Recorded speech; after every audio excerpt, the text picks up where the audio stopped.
turn your back on the wolf pack. Don't turn your back on the wolf pack. Don't turn your back. Don't turn your back on the wolf pack. You might wind up in a body bag.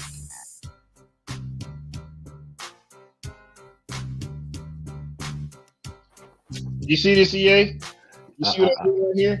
You know what I'm? You know why I have it on tonight? You're front running again? Yes, I am front running. You know why I'm front running? It's because Tovash promised me. He told me that the Rangers are good again. That I need to buy stock back in the Rangers now. Stock is high on the Rangers right now because we're back. So what did they do?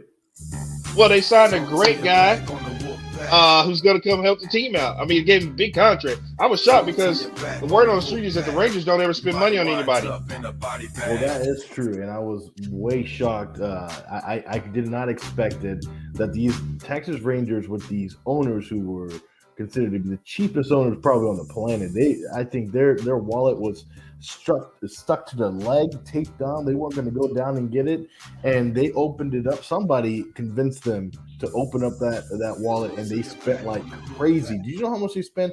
Over $500 million in a salary that was committed. That's how much the Texas Rangers are about winning these days.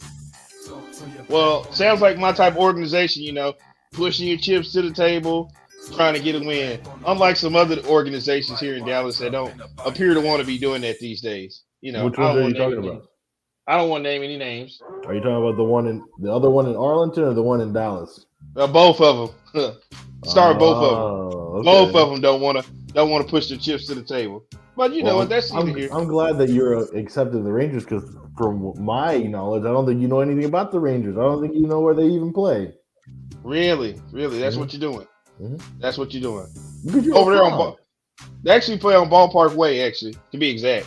Oh, okay. I'm glad you know something. I'm glad you know where. Yeah, I know my way around the globe. Know my way around the globe. I'm glad you. Well, I am just as happy. I mean, the fact that the Rangers. See, we don't even know. We don't expect this from the Rangers. We don't even talk about them. But they decided we're not going to suck anymore, and they went and got not only Marcus Semien, but they got Corey Seager. They got in Calhoun. They got in a nice arm in Gray. They got 4 legitimate players to come into this lineup and pitching staff, and there's rumors that even Clayton Kershaw might even make a return to his hometown here in Dallas and play in Arlington and for his hometown team. So we're not done yet, but this is a great start for the Texas Rangers because. Well, come on. Listen, we got money to spend. We're ready to spend it, baby. We got it. I got you. Come on down here, Curtin. Oh, Clayton. You got it. Yeah. Come on, Kershaw. I got you, boy. No. Come on, well. Come see, boy. I got you. I love how you just switch because it's funny. You, on Twitter when it was happening, on a text group, you hadn't said a word about it, but now today you got. That's because I've been holding it because I've been holding the excitement all in, baby. Oh, okay. That's why I'm front running tonight. Front running right here. Got those Rangers ready to go, baby. If Tovash wasn't going chasing Doja Cat tonight, that is a shame. He would be. That's a shame in itself. That's a shame in itself, right there. You know, I was so excited. We had it planned. You know, we put it on the run sheet. Texas Rangers talk. You know, the Rangers are about to go, and then today we hear, I'm trying to go. I'm going to Jingle Ball. I'm like, Jingle Ball. Yeah, Doja Cat. You know, I'm shocked because I actually thought she was going to be at the AAC last night. Why would she be there? Because everybody who comes to Dallas now, they come to the AAC. I don't know if you know that. AAC is a hot spot now. Just because Jamie Foxx won, now it's a hot spot? Everybody comes when they come to town. Everybody comes. Name one big celebrity. Bailey from the WWE was there. They have somebody every week. Zeke and Dak are always there. Just a couple weeks ago, the DOC was there. You know, I was hanging out with the DOC over at the suite.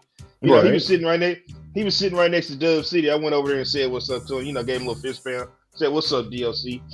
Yeah, your boy. Okay. See, I see you up in here showing. Just come show you some love real quick. That's big. Well, I'm glad that you're friends with the DOC now. yeah. That's my guy. I guess Doja Cat can't be bothered with the AAC. She's getting ready for the Jingle Ball, and maybe Mavericks Cavaliers weren't her thing. Yeah, well, it wasn't the Mavericks thing last night either. Yeah. So Thank God I didn't go to that game because that seemed like a huge disappointment, especially when you put. I saw on the post game show. Of course, you can catch our post game show live here on YouTube on bFbdfw. But I saw your little video about all the fans leaving in the fourth quarter. Yeah. But can I tell you something, Walt? That's y'all. You and Mavericks Twitter were trying to make it. Oh, by the way, congratulations to the new name Mavs Twitter. Congratulations to them. That's a thing now. But What do you mean? You didn't see the new thing? There's a whole new battalion called #Mavs Twitter. That's what they're now called. They're called Mavs Twitter because Mr. Cuban decided to attack Mavs Twitter, so they've taken on that name, and that's the new thing they're going by. Mavs Twitter. What a jerk move by him. Well, to come after the MFFLs. They don't deserve that. You know what? I'm actually going to side with Cuban on this one. Because you know what? "Quote unquote" Mavs Twitter doesn't really have any kind of ideas of how to fix the team. They just want to complain. And so until they actually have a legitimate idea to get us out of this, then they can just shut up. I'm sorry, but they're not.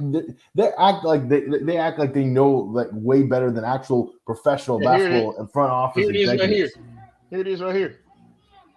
DJ Poison Ivy.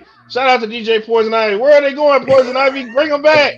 Bring them back, Poison Ivy. Where are they at? Shout out to her. Listen, EA. Even the greatness of DJ Poison Ivy couldn't keep these fans in their seats at the beginning of the fourth quarter last night. Well, I don't blame them. Traffic's I don't blame them either. Look, hold on. This is the best part. This is the best part right here. Watch this right here.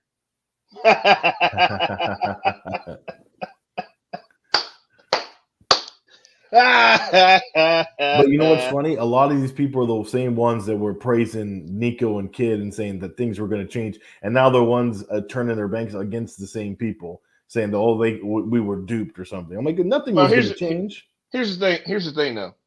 I don't know why everybody still want to put this on Nico and Kid. You can't put it on them yet. I say by next year. I say by next year or so. Yeah, you can start, but we know who's to blame for this. The guy that was sitting down there with his hands in his head over on the sideline last night. That's the guy who's blaming us, okay? Because I don't want to hear it. You can't do anything about it. I am blaming on him because you know what he did when he signed all these guys, when he signed Sterling Brown and Reggie Bullock and these guys. First thing he said was, "Well, these guys are underrated. You guys don't know these guys. These guys have been waiting." These guys have been waiting for an opportunity, and we got them an opportunity here in Dallas. And then you get Reggie Bullock on the floor, who's got sniper written on his shoes, and ain't made a damn three in I don't know how many games. Okay. Hey, listen, you make good signings, you make bad signings. What are you gonna do? Okay, well, he makes bad signings all the time. Yeah, like Mike Bassick said, like Mike Bassick has been saying now, and we quoted this last night on the show. I don't know who that is. This is the same team for 3 years straight. This is the exact same team for 3 years straight. Okay, yeah. You still have all the same players for 3 years straight. That doesn't happen anywhere else. You at least make some kind of adjustment. Well, it's not necessarily the same. Reggie Bullock and Sterling Brown are different. Okay, you still have Maxey. You still have Dodo. You still have Dwight Powell. Well, Brunson, you can keep him. You still have Tim Hardaway Jr. And then you got your owner on everything, on every radio show in Dallas. Oh, these guys are just so underrated. You guys just don't know. You guys just don't understand. I promise you. Oh, you just wait and see. I got it figured out. I got these guys figured out. They're ready. Oh, they're hungry. They're so hungry. They just been starving for an opportunity, and we got them one here in Dallas. You just wait. Maxey, Dodo, Dwight Powell, these guys are just so underrated. You guys just don't know. You just wait and see. I found them. I found them. These guys are the crown jewels. Why does Mark Cuban in your voice sound a little more feminine? I don't know. I'm just saying. Are you doing that on purpose there? No, I'm just saying that's just Mark Cuban. Yeah, I've got it figured out, guys. Don't worry about it. I figured it out. See, you got nothing to worry about. I will say this though, but okay, so you want to blame Mark Cuban for the offseason, and I rightfully so. I mean, nothing changed. These are his signings. No. I'm with you there. I'm saying, hey, that's fine, but also.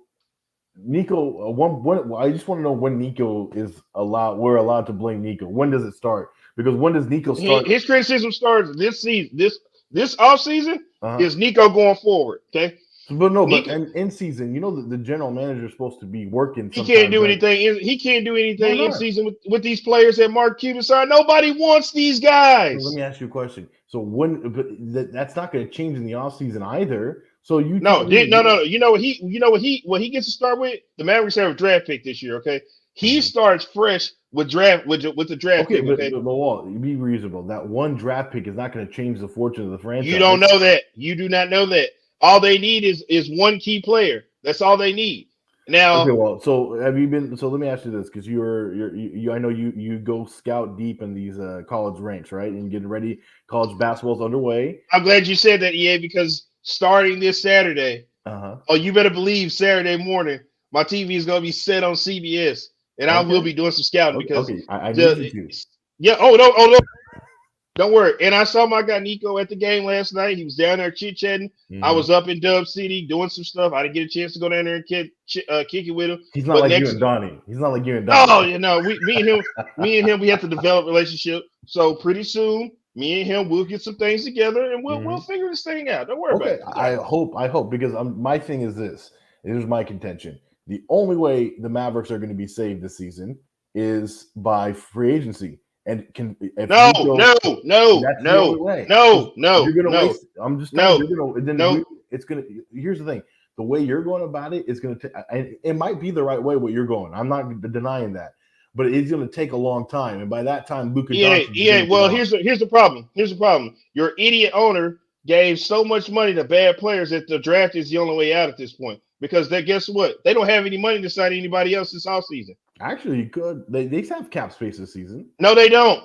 You got Who do Luca they? hitting the books. You Mhm. got Tim Hardaway Jr. hitting the books, and you got Kristaps Porzingis hitting the books. Okay, only thing you can do is let Jalen Brunson walk, and that's the only money you will have available. Right, and then that's when I What want. am I getting? What am I getting with that? But here's What the am I thing. getting? I understand, but here's the thing. I was told when Nico was brought in here by you and countless others and everybody that Nico Harrison's biggest attribute, the reason why you brought him in as general manager, What is is to it? Who is bring it? What money is he going? players in. What money is he going to sign him with? So then why were we lied to? Who were you lied to by? Everybody, everyone. That's what I was How were told. you Nico Harris. lied?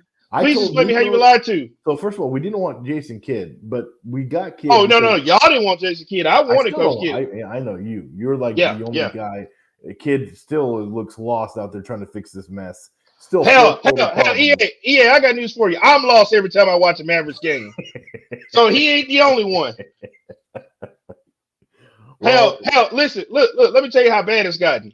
Let me tell you how bad it's gotten. Remember Dwight Powell? Remember that guy, mhm. the energy guy everybody loves? It's so bad that even Cauley Stein being out with illness, they still didn't put Dwight Powell back in the starting lineup. What does that tell you? Well, we already knew that he wasn't anything. But Okay. And he went with Moses Brown. And you know what? This is where everybody got shut up last night, too. Everybody been killing Jason Kidd about playing Moses Brown. And he mhm. put Moses Brown in, and Moses Brown looked lost and looked terrible last night. Okay, but here's the thing: Kid needs to stick with it because I don't care if he looks lost or anything. We need to. Yeah, we need to develop our players. You're Right, and absolutely you know true. what? Here's the thing. And work with me on this one. What if we just make this a lost season? I'm, we got a pick. We got a pick. We have And a pick.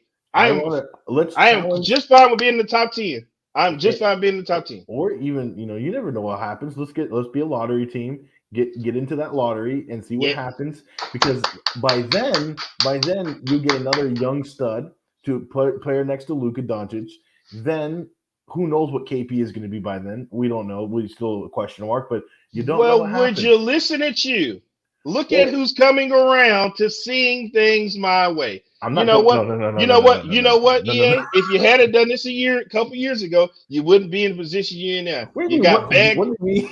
I You didn't got do bad anything. contract. You got bad contracts on this team. That's why the team can't do anything. And they Listen, keep trying to give away Maxi Kleber and Dodo. And you know what the Toronto Raptors told you? No, keep those. You need to bring in a third team to bring us the roster back. Okay, we don't want any of those guys. here's the thing. I'm going to judge Nico because I guarantee you the Mavericks do make a trade. They're not gonna sacrifice the season as If they much as make you it, want it. listen. Let me tell you something. If they make a trade, it better not involve that first round pick. It better not. If we do, all hell will come down. I will raise hell at the AAC. Mark my words. You mark my words. Well, I will raise tyranny down in the AAC. Damn. Well, okay. Well, I kind of want to see that. So let's see. Yeah, I bet you do. I just want to see. I feel bad for Luka. I just really do, because he gets blamed for the way he plays. But what else is he supposed to do? I mean, everybody else sucks. You know what makes me, and I talked about this last. This is what makes me so sick about you. What? You're so Luka. Now you give Luka a pass, but you blame Coach Kidd for everything. Hold on. Here's the thing though. Luka's playing with the same players that Coach Kidd is coaching. Luka, I have no beef with Luka, because last night Luka, I watched him go to the hole 5 times and draw in opponents and pass it out to his teammates, and they miss shots. Yeah. But Mark Cuban told us these guys are underrated. Well, I'm just saying. I can't wait. I just want Luka to be happy and get a good team, and if it means leaving the Mavericks, that's okay. We might have to sacrifice, because it's going to happen. This contract's going to run out, and he's going to force his way out of this contract one way or another. By the time his contract is up, the team will be right where it needs to be. Okay, I hope you keep saying that, and I haven't seen anything. It shouldn't take if your GM is good. If your GM is like you say he is, it shouldn't take you. I don't know if he is. It shouldn't take you long. I still think this is listen. I think it's still the biggest gamble in the world to have Nico Harrison as your GM. The only reason why I was on board with it is because I was assuming that he was going to bring the culture of people, hey, other NBA talent. Right, but I don't know why you expected that in the first year. First off, there weren't even no free agents. DeMar DeRozan was the best free agent out there. So we'll see what happens this summer and the next summer and what happens there. Yeah, I think this summer here coming up, there are a lot of good free agents coming up. But there's too much. We can't spend all day with the Mavericks because we got a lot to talk about. Well, here's the thing, though. Here's what we can't do also. We can't be people like you and want to just stay in free agency. You got to get in this draft and take it serious. Welcome in, I'm one of bFb, where, of course, I am the front runner, quality broadcaster, and the advocate for the and across there in Haltom City somewhere, the residential player hater, the sucker MC himself, EA. Salam to all my haters out there. You know what? I'm sad we're not in studio, because I wanted to bring the energy of passion, because this sports world decided to do this, and DFW decided to explode in just 2 days. Blame Tovash for wanting to go see Doja Cat. Yeah, I do want to blame him, because Mr. Doja Cat, or he's Mr. Doja Cat, because he wants to, he thinks she's the greatest talent on the planet. She's all right. She's not that good. Yeah, that's what I said. She's all right. She's not even all that. Yeah, I mean, I do like watching that Say So video a few times in a row, but that's never seen the point. Never seen it. Only reason why I know her is only reason why I got a good look at her, because she was on that episode of Dave. Oh, right. That's the only reason why I know. That's the only reason why I know her. Well, while Tovash is enjoying Doja Cat songs, we were supposed to talk about, when he came in here, I had a plan originally to just cuss out these Cowboys for losing 2 straight games, but I didn't know that COVID decided to do that for us and take down this franchise, because we are in an epidemic outbreak right now with the Dallas Cowboys. Called the COVID Cowboys. Well, you're right. But before we get into that, let's take a break real quick. Yeah. When we come back, let's talk about the COVID Cowboys, because EA, I know you want to fire off on the Cowboys. It just seems like everything is getting in these guys' way. And then Omicron decided to come in there and decided Omicron. Oh yeah. Well, no. We're stopping that at the border. We're stopping at the border. Oh, okay. We're stopping it. So let's. Yeah. So let's take a break real quick. When we come back, we'll talk Cowboys. We'll talk Cowboys Raiders recap right here next on DallasOnAir.com. Here's a first down pass play down the middle to go, and it's there. That's Deshaun Jackson tiptoeing for the touchdown. They look down the sideline, and they say he did not step out. So get the ball to Zeke different ways. Handoff, play action, handoff. Handoff it is, and he moves the pile for a first. It's exactly. Noah Brown's onto the field as an extra receiver, and there's a completion to Brown. Denver, Kansas City, they got their hands on these receivers and made it really physical at the line of scrimmage. Elliott. It's a full yard to go.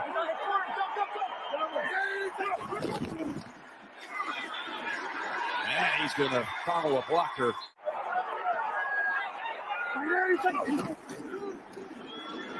Play action and rolling out with it. He's got his man. It is Cedric Wilson. And the Cowboys. Zeke's foot's a little banged up. You know, this time of year, Howard might get a few more touches today. 2nd and 5. Lofton the ball. And into the end zone is McKeon for a Cowboy touchdown. Yard screen and decided not to challenge it, so it's in the books now. Incomplete. 3rd and 8. Carr straddling the scrimmage line, shaking off a hit, and These defensive ends, you've got to have a plan. You got to chip them. They did with the defensive end there. from the end zone on 3rd and 13, all kinds of time, and it's incomplete. I don't think you should be the only one covering him. Someone should come down. That safety better get down there. Carr over the head. Oh, they got a flag. Trying to hit Edwards. Pass interference. Defense number 30. The ball will be placed at the spot of the foul. Automatic. First down.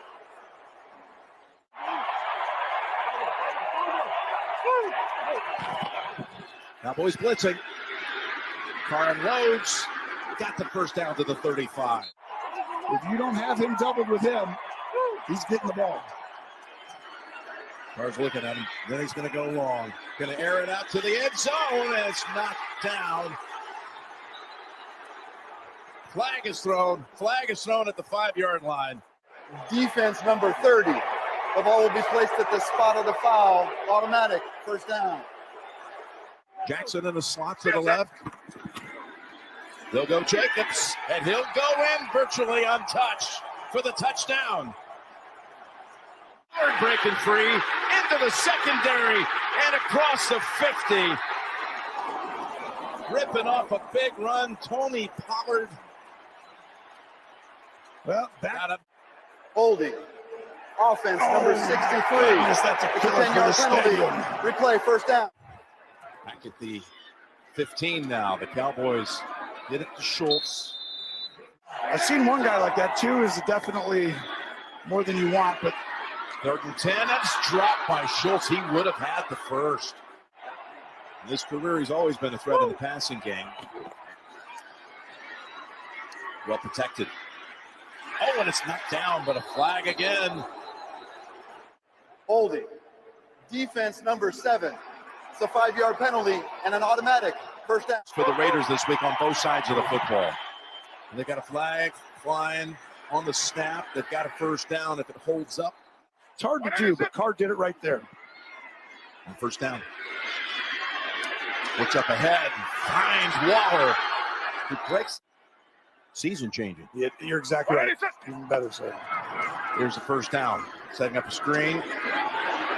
Jacobs able to get through one tackle and take it to the 20. 186.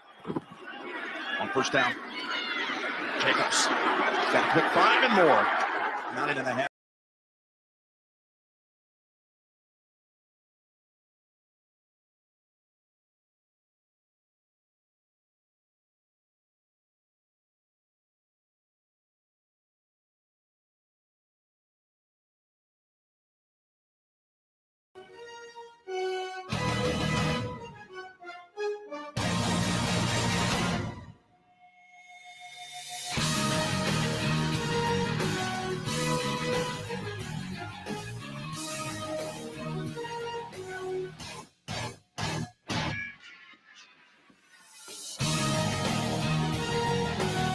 Also subscribe to our YouTube page, bFb Mav, bFbdfw, bFb Cowboys. And you will see us doing a post-game show live this Thursday. And EA, breaking news. We will be live at Boomer Jackson, Arlington. We're coming to see you, Arlington, this Thursday. We're going to see you out there. You say what? I had to get out of the house. Yeah. You got to be around people. I know how much that is a bad concept for you. Man. Well, no, but I'm excited. Go to Barlington, Boomer Jacks. That's where Tobosh is known to. Yeah, I don't know if you saw my text earlier. So earlier when I was on the phone with Boomer Jacks, I was like, "Yeah, my buddy Tobosh goes there all the time." And the dude on the phone goes, "Yeah, I know that nut. I saw him the other day." And I was like, I mean, is it really just that easy just to drop his name? Yeah, it pretty much is. You just put, hey, I know Tovash, and you're done. Yeah, You got it. Yeah, you know what? The conversation changed from, yeah, I'll see if I can get the general manager for you to. I'll have the general manager give you a call back once I told him I knew Tovash. Well, I'm excited, to do a live post-game show at Boomerjanks, getting ready for these Cowboys. But thank God the Cowboys won't be anywhere near us because they have a little bit of a problem going on right now. What's wrong with the Cowboys? Besides taking L's. Well, here's the thing, and could you turn that down just a tad bit? All I gotta say is this: after that incredibly frustrating Thanksgiving Day loss, I was ready to come in here and talk about how these What up, Cowboys, Bobby Jones? Shout out to Bobby. These Cowboys were just terrible, and they're just blah blah blah. Well, guess what? I can't even, because right now the team is under siege by another force, and that is the COVID virus. Because the COVID-19 virus has infected the star, and now head coach Mike McCarthy, Terrence Steele, and now Nashawn Wright are three of the big names that you need. Oh, we got another player. I didn't know another player got it. Yeah, Nashawn Wright, the cornerback, the rookie cornerback, is on the COVID-19 list as well. Man, as Billy says, Boss Man Fat got up next. Is he busy fighting people though? I thought. No, he's back. He should be back. Okay. Well, I'm glad that he's not busy with brawls and stuff. We already know Tristan Hill got in trouble. He's, I think, suspended 2 games. That is so weird. That is so weird that he got suspended for that. Yeah, when the other people have gotten just fines for the worst things. But okay, I understand that the people are after the Dallas Cowboys right now. I mean, I seen CeeDee Lamb get choked. I seen Aaron Rodgers lie about having a COVID deal, being vaccinated, and nothing there. But okay. Well, and it just came. This news comes at a bad time, Walt, because while the team when healthy, this team was struggling. This team wasn't the same thing it was 4 or 5 weeks ago, and now they're dealing with COVID, and it is threatening our season now. Walt, this is serious. You have no Mike McCarthy, the head coach. That's going to put some confusion on the sideline for sure. You don't have. By the way, no, because next man up, and I'm excited about who's going to be taking over head coach and duties this Thursday. I'm really excited about it. Really? Yeah. Because very excited. I don't think Dan Quinn's is excited. He doesn't like calling plays from the sidelines. He likes to do it from the booth. Okay, well let him stay up there. No, he's the head coach. He's coming down. He has to be on the sideline. Send it to Kellen. Send it to Kellen through the headphones. Kellen will relate it.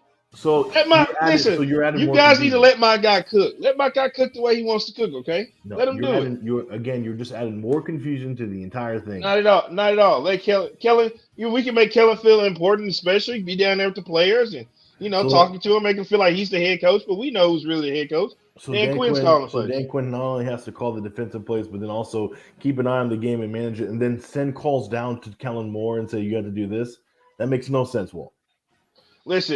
Listen, my guy Dan Quinn is a former NFC champion, okay? He knows what he's doing. Just trust my guy. He's got it. Well, regardless if he's got it or not, that's you know what? You want Kellen Moore to coach the team. That's what it is. I know that's what it is. I want Mike McCarthy to be head coach. There you go. Kellen will be business as usual. Well, Kellen actually needs to get to work on his own offense because they haven't been doing anything lately. He needs to get to work right now. This entire team needs to get back to work. Nobody is playing well, and then on top of that, you're dealing with. Luckily, well, actually, we have even more bad news because the guy that we thought was going to come back from COVID, he might not be playing this week, and that's Mr. Number 1 wide receiver, unvaccinated, Mr. Amari Cooper. Now you don't like Amari Cooper anymore because he's unvaccinated. I never said that. Jerry Jones. I see what you're doing. I'm just relating the facts. I see what you're doing, Jerry Jones. But now he's still dealing with the COVID after effects because apparently he got into the Star today and all he was doing was coughing. And Mike McCarthy said he's not ready to go conditioning wise. If he doesn't practice tomorrow, he's not going to the game. Okay, see, that's the problem. He's in the Star coughing. Why? Yeah, I know. Why? He came in. He came in for his test, and he seems like he said he was fine, but he didn't practice. He's still feeling under the weather. Okay, that's fine that he came in and took a test, but was he negative?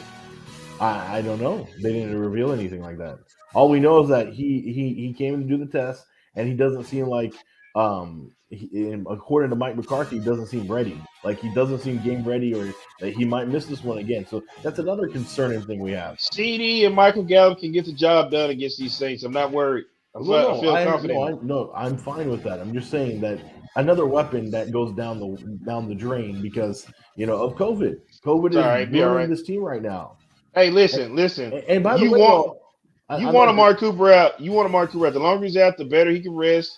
All those injuries he's got, it's just healing up, EA. Okay, fine. Healing to make a run. I'm also more concerned that the fact is we are in an outbreak right now on the start, and everybody seems to keep popping up. And you know how COVID is. It could take 1, 2, 3, 4 days before you become positive, right?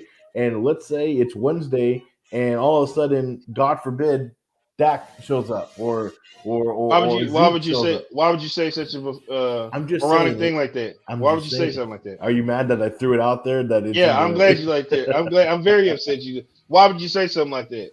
I'm just saying it doesn't. There's an outbreak going on, and I don't know who's. We need to shut the star down. That's what needs to happen. We need to shut the star down. So they shouldn't practice this week. Yeah, we need to shut the star down. Or when they practice, they need to put their mask on or something. But we need to shut some things down. We need to.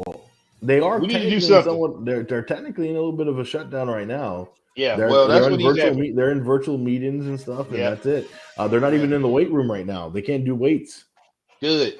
I firmly agree with that. But Jerry made a good point this morning. We're pretty much over this COVID thing. Okay, so we won't have to worry about COVID coming back and getting us later on down the lines. Why is that? We don't have to worry about any of that. Most of our good players have gotten it so far. We're getting it out the way. See, I don't think this is where Dr. Jerry is not really a doctor, because two things. One, just because, as we all know, just because you're vaccinated doesn't mean you're protected. Second of all, free look. I like it. Second of all, so just because you can still catch it, even if you haven't got it, you can still catch it. Jerry is just under the assumption that because of the unvaccinated players, now that they have got it, now he's like, okay, well, we're good now. We're going to move forward. We don't know how this is going to end. We don't. And that's what worries me. We know exactly how it's going to end, EA. We know exactly how it's going to end. Well, football right now, that's not my concern right now. Yeah, I'll tell you what my concern is these L's that we keep taking, okay? Yeah. Now I want to go back down my timeline here, okay? I told you that we would beat the Chiefs, but we would lose to the Raiders. Did I not say that? Yeah. We didn't even do either. We didn't even do any of that. We just straight lost to both of them. Yeah, you were wrong. I was wrong about the Chiefs game because we should have beat the Chiefs. We should have beat everybody. Here's the thing. We shouldn't. We should have beat everybody.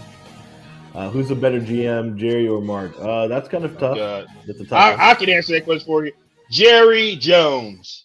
It's Jerry Jones. I think a lot of people would highly disagree with you on that one. Oh, really? So you want Mark Cuban running your team, right? I'm just saying a lot of people. When's the last time? Listen, let me tell you something. When's the last time Mark Cuban closed the deal as opposed to Jerry Jones? Okay, well, when's the last time Jerry won the Super Bowl? When's the last time the Mavericks won the championship? Okay, so Mark has the more recent championship. And okay, but the Cowboys Jerry Jones has 5. Okay, well, that's fine, but that was in the 90s. Okay, but it doesn't matter. You asked me who had Super Bowls. Mark Cuban has 1 championship compared to Jerry's 5. Tell it. Jerry has 3. Okay, you're all right. All right. Technically, you're right. 2, and then a lot of people say don't really Jerry's, they were Jimmy's. Stuff like that. That's what got Jimmy's ass up out of here. That's why Jerry fired his ass. But okay, so you're talking about these Cowboys, and all I'm knowing is that this team had a terrible November. They lost 3 out of 4 games in November, and Billy's gonna love this. Our good friend on Thanksgiving Day. On Thanksgiving, that's 3 in a row on Thanksgiving. Yeah. Dak Prescott has been underwhelming, to say the least. Now, underwhelming. What do you mean by that? I get it. He's had a lot of injuries around him. I know that the offense has been going back and forth, and there's a lot of been mismanagement, but you're still the quarterback of this Cowboys team. Aaron Rodgers does this with far less weapons Aaron Rodgers continues to dominate. Tom Brady does it without his top weapons. These top elite quarterbacks seem to do it. And this is the one point you got to agree with Billy is that Dak Prescott can't be in the elite conversation if he continues to underwhelmingly put these kind of performances in. You have to put it up.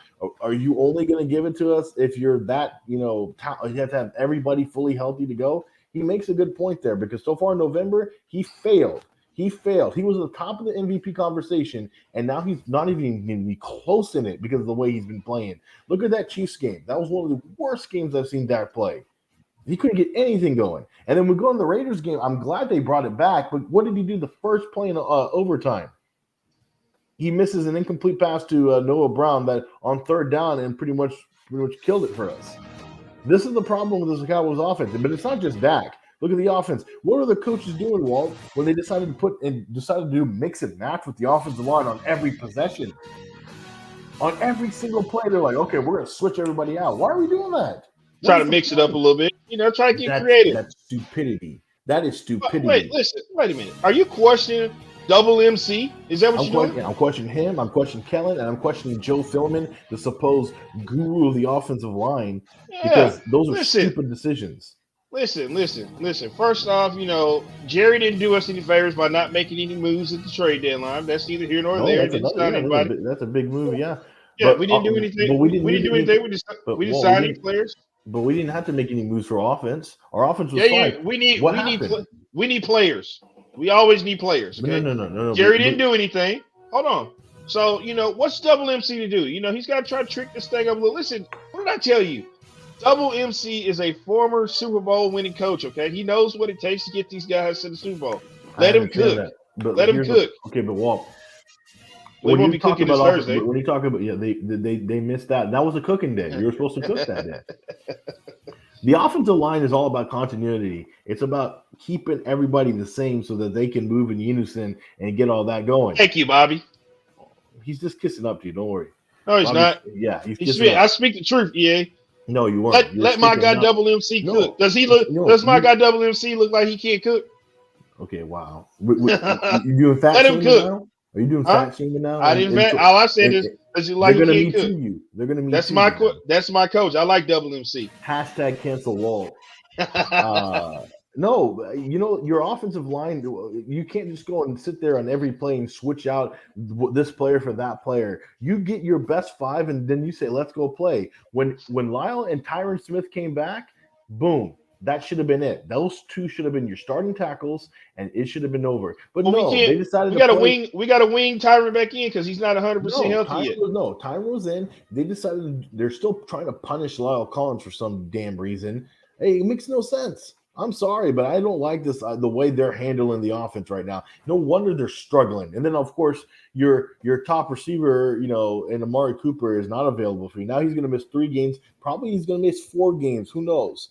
And now that's not good. You're not making yourself available. Things are looking very bad. And by the way, if this is a must win, I'm calling it must win now. You cannot have 3 straight losses going into this Washington game because guess what? The Washington football team. Did you see that right there?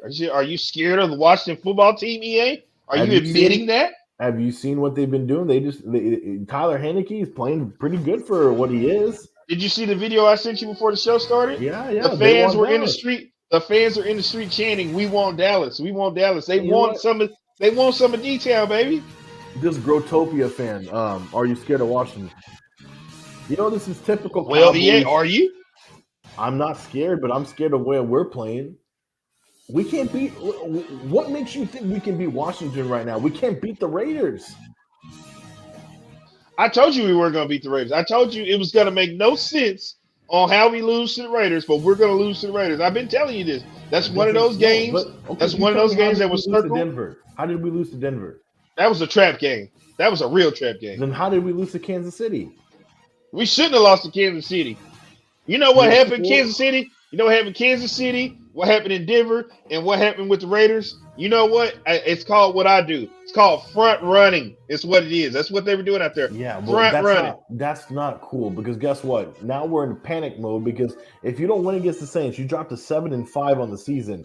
You have the Washington football team. They win one more time this week, then they get within one game with you. You have 2 games left with Washington. You have 1 game left with Philly and 1 game left with the Giants. You're going to have to win out all those division games if you want to survive and win the division, let alone be the number 1 seed.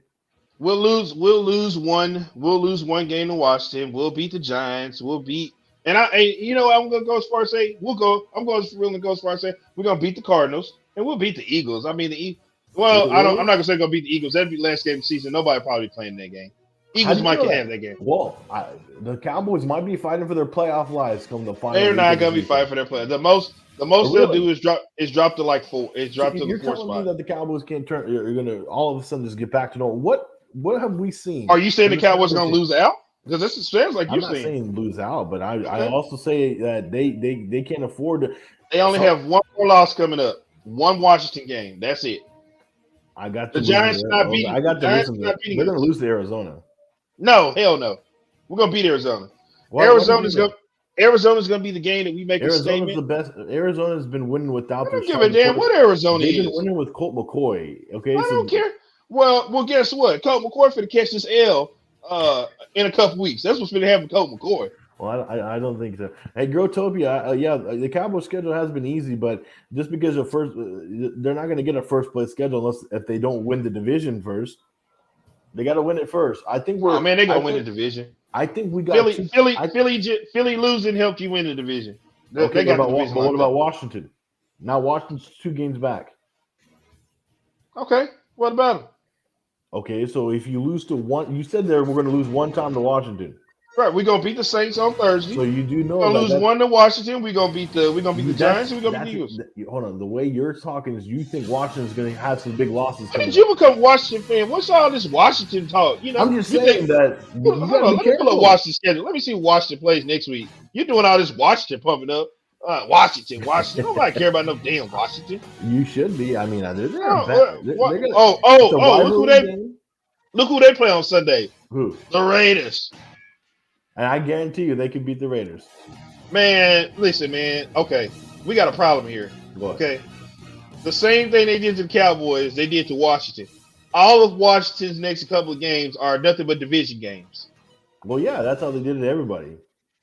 So Washington's gonna play the Raiders. They're gonna play the Cowboys. They're gonna play the Eagles. They're gonna play the Cowboys. They're gonna play the Eagles, and they're gonna play the Giants. Yeah, but they have it more than us because that's straight up all division opponents. And by the way, Washington can beat the Giants. You just mentioned they can beat the Giants. They can beat the Eagles. So my contention is that they got some easy games coming up for them that they can easily win. So if you're the Cowboys, you got to. That's why I'm saying the Saints game is very important because if you're 8-4 going into that final stretch of the season, I can see where you can feel a little bit better about yourself. But you lose and go to 7-5. You see, I know it's 1 game difference, but it looks a whole lot different, especially if Washington is the next 2. You're not only going to have to beat the Saints, but you're going to have to sweep Washington for me to feel better about this. Okay. Well, I'm not going to promise you a sweep on Washington because I already told you we're going to lose one of those Washington games. I'm trying to decide if it's going to be the night game or the 12 o'clock game. They could lose both. Okay, so check this out. The Washington game is the day after Christmas. The night after Christmas, the 26th, okay? So that's where my concern comes in. And then they play Arizona on the 2nd of January, the day after New Year's. Well, New Year's Day, though. Huh? Yes, New Year's Day. No, but it's New Year's Day. The problem is they play on January 2nd. Right, no, but I'm saying January 1st is the problem. If they're playing January 1st, that'd be a problem because everybody's partying New Year's Eve. Yeah, party, hungover. Yeah, but the 2nd, that's 2 days past from okay, but you still hungover on the 1st. Okay, so you think they're going to be still hungover on the 2nd? But they better not. There better not be anybody drinking on the 1st of January. I tell you that much. Tell you that. We're gonna have a serious problem with somebody. Let's focus on the Saints right now. So you got the Saints coming up Thursday night. You don't have half your coaching staff; they're all gone. You have your guy DQ coaching this up. Are you worried about what the Saints present? The Saints, we don't know who their quarterback is. They don't know if they're going to play. Taysom Hill might be the starter. He might not be. So I'm just saying, are you worried at all about the Saints? Hell no, I'm not worried. Dub City, we're gonna be in this thing. We're gonna be live at Boomer Jacks over in Austin. We're gonna be partying on Thursday night. So baby. were you a little worried that Jerry said that, oh, Zeke's fine, we're going to run the ball and all that, and then the Saints have one of the best rushing defenses in the league? So are we all of a sudden, and they have these DBs that can fly out and help in the run game and all that? I'm just saying that this is kind of a perfect recipe that, oh, well, they're going to just run Zeke into the ground again. Well, isn't that what everybody's complaining about? They want Zeke to run the ball more. They want the Cowboys to run the ball more. I'm saying, why don't we rest Zeke and put Tony? How about we quit having Dak Prescott throw the ball so damn much? How about that? That's where the problem comes in at. How about we do that? All I'm saying is, how about? I mean, I'm more about for a balanced attack. I'm all for it. I'm for going back to just doing what works during the win streak.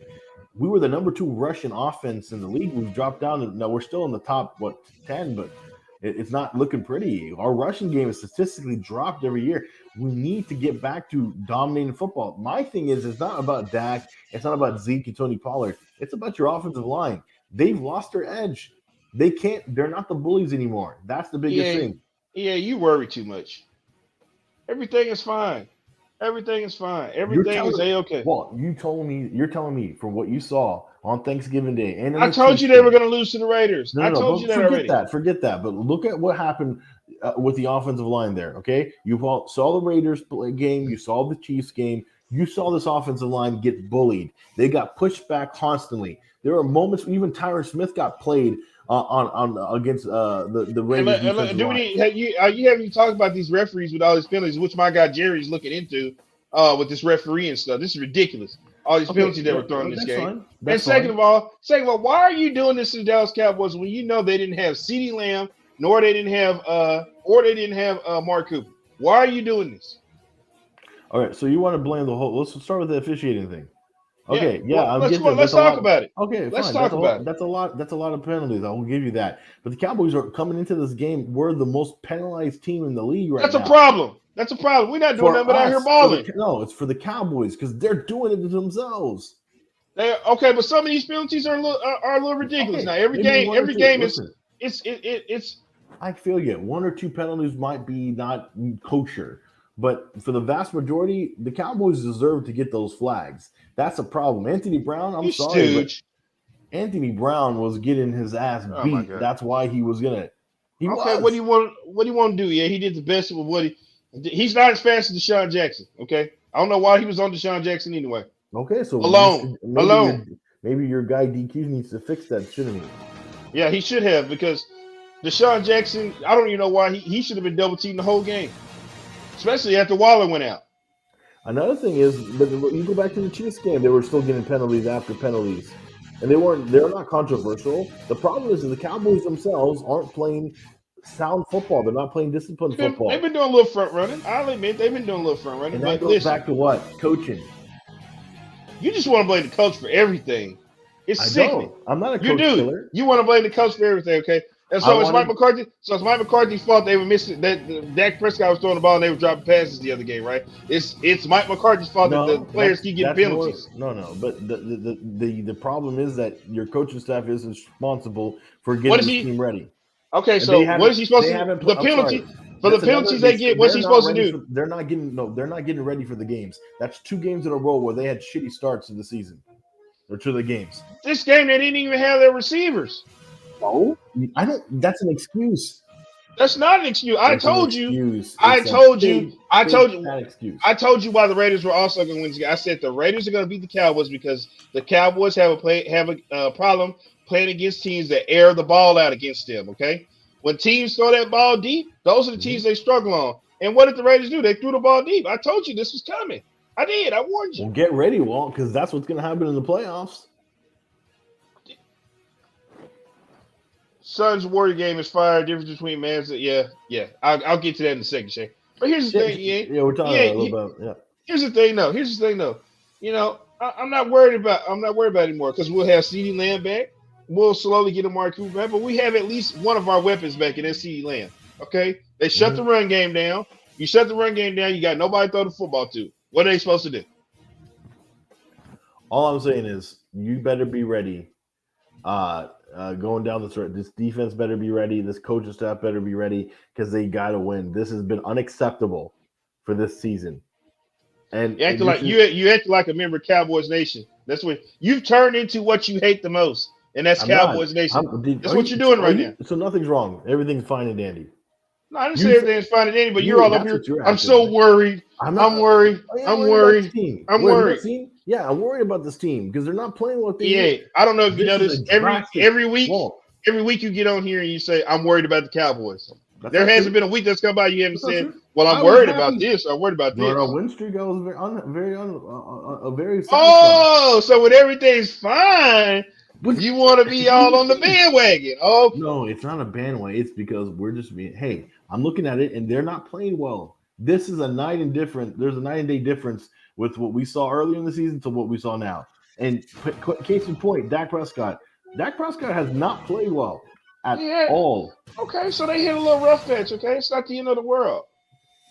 Okay, you keep saying that. All you got to do is respond, right? And when they come back and start winning, I don't want you. Don't get on here. Hold on, time out. You said respond. Okay, I remember after the Chiefs game, Dak Prescott made a big statement saying that I'm not disappointed. I'm furious. Right? He was pissed.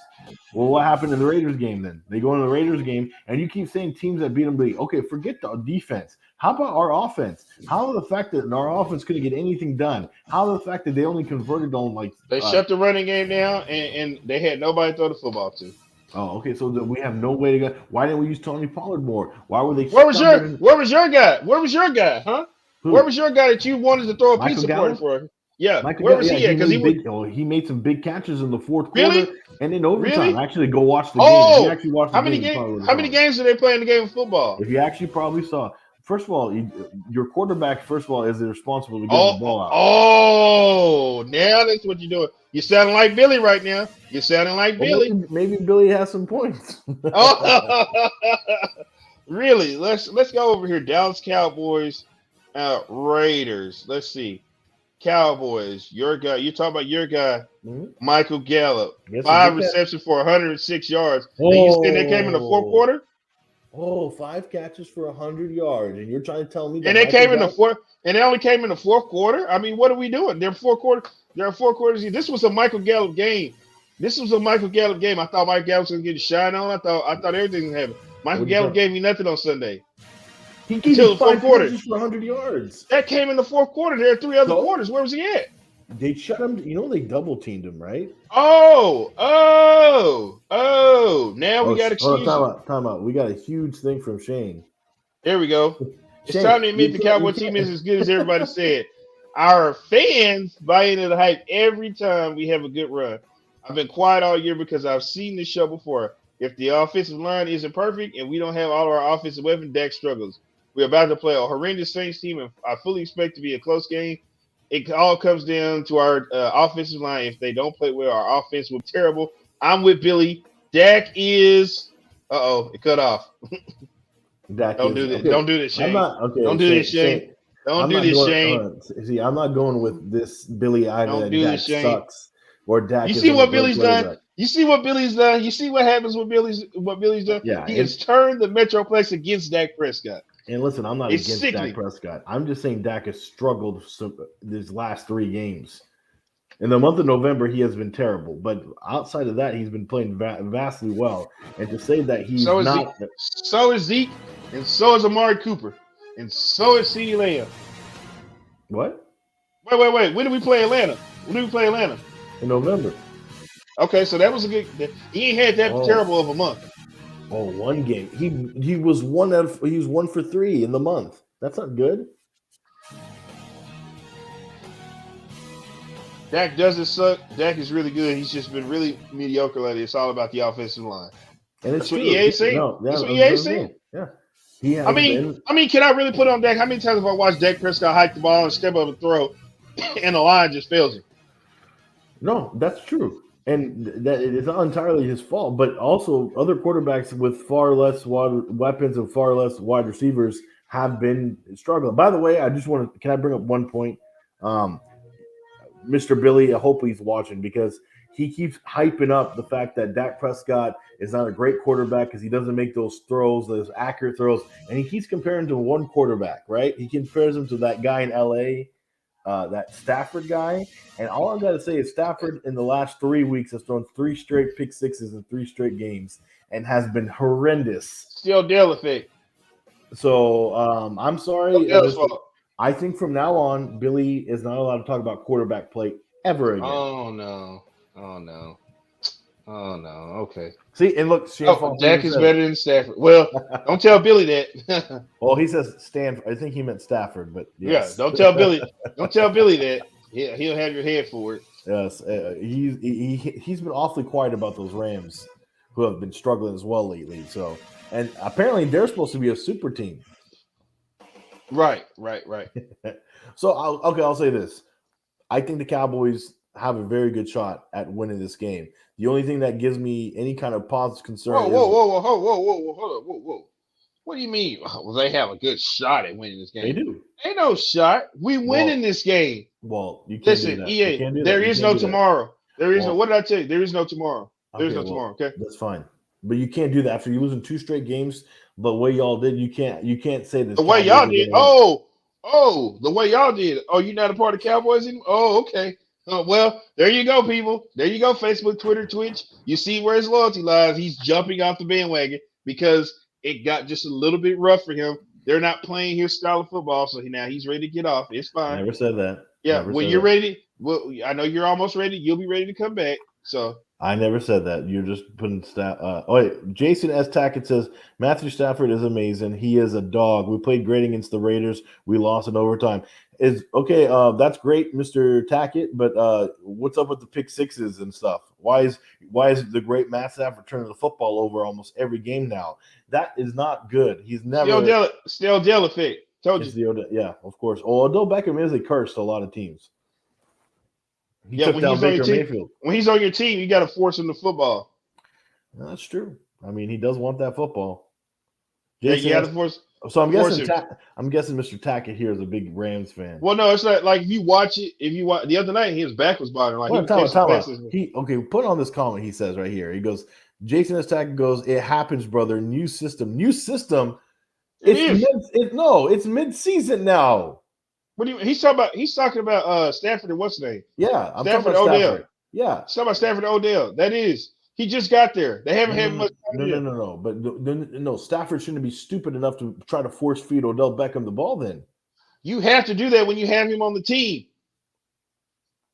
Jason, you got to give us full comments because I don't know which one you're talking about. He's talking about Matt Stafford. No, I know, but his comments is one after another. Put a nice paragraph. You need to stop player. You need to stop player hating. Is what you need to stop doing. Me? That's what you need to do. Yeah. You, the residential player hater. You need to stop player hating. You were on with me on Stafford not being that great. I'm probably with Stafford. I'm just talking about the Stafford Odell connection. Just give me some time in the jail. The thing I'm worried about is it gelling at the right time and that being the playoffs. When we see the Rams in the first round, because I'm calling, that's who we're gonna play in the first round. We love you too, Jason S. Tackett. We love you. We're gonna get the Rams in the first round. I just want to make that known. That's who we're going first. We can actually. How come? Because the way we're positioned, I think we're not gonna actually play them. It depends on the seeding. Now if we move, are they winning their division? No, Arizona's winning the division. Yeah, no, but so if you go through this actual seeding, they would have the way. I think we're too close to each other, because we're 4 and they're 5. I don't think 4 and 5 would play each other, but I could be wrong. So I don't know if we will actually play them. I think we're playing Tampa Bay first round. Well, you heard what Dak Prescott said. Yeah, you heard what he said, and we're gonna run that too. We're gonna run that too in the playoffs. Tampa Bay. And we're gonna run that too. This time we'll be in AT&T Stadium because we are. Yeah.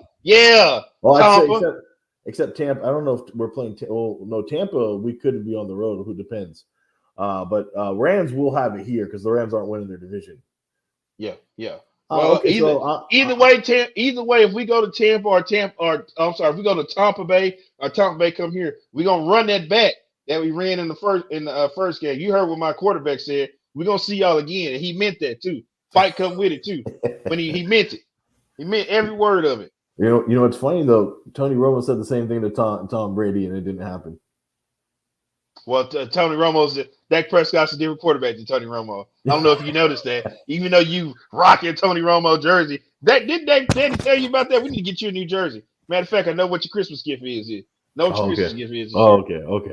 All right, well, I'm going to go. So as we wrap this up, I'm saying I think the Cowboys have a legitimate shot, but I'm telling you right now, this COVID outbreak, the way they've been playing, don't be surprised if this is going to be a very close game Thursday night in the Superdome.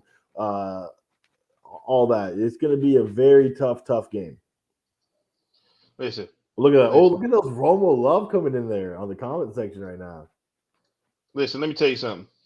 You saw what we did to Atlanta? We coming to do that again to the Saints. It's unfortunate what's about to happen to these Saints. They're catching us on a really bad week this week. Really bad week. We're pissed off. You're going to listen. The Cowboys haven't been. The Cowboys haven't I think at the Super Bowl. The Cowboys haven't beat the Saints since. That was when Drew Brees was playing. We don't have to him to worry about it anymore. Okay. Oh, I agree with this. F the Saints. I agree with this. Yeah, I agree with this right here. I definitely agree with this. I agree with it, but I don't know if we're going to beat them. Romo was better. Romo was better than Dak, though. I don't think it's fair to make that comparison yet. Let's wait till their careers are over with before we say that. Okay, that's fair. I would really like to wait. I would really like to wait before we say that. But I was gonna say I just like statistically as a quarterback and actually how they play the game, Romo is a better quarterback. Just as to how they play the game. Again, I would like to wait until their careers are at an end, and then we can do that. I'm not about to do that right now. Okay. Not about to do that right now. What do we got next? Let's take a break real quick, and when we come back, let's talk about those Dallas Mavericks. I was in the arena last night. I was utterly disgusted. Mark Cuban is running this team into the ground. People have been calling him out. I'm on my Twitter account right now. Jason it's Kidd not running stopping them to the ground. You said what? Or maybe it's Jason Kidd that's running. No, it's Mark. Nobody's blaming Kidd but you because you're an idiot. I am. That's why. But let's take a break. We come back. Dallas Mavs talk right here next on DallasOnAir.com.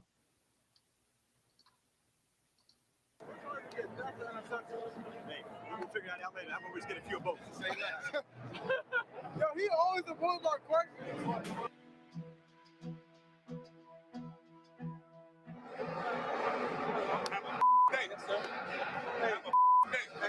What's harder to get, sacks or interceptions? Interceptions. Are they equivalent? Yeah. That's what I'm saying. He got to say sacks way more than interceptions. How about them Cowboys? And from the 44, it's Carr back with all day to throw deep to the middle. Caught on the left sideline. Jackson running away. Touchdown, Las Vegas.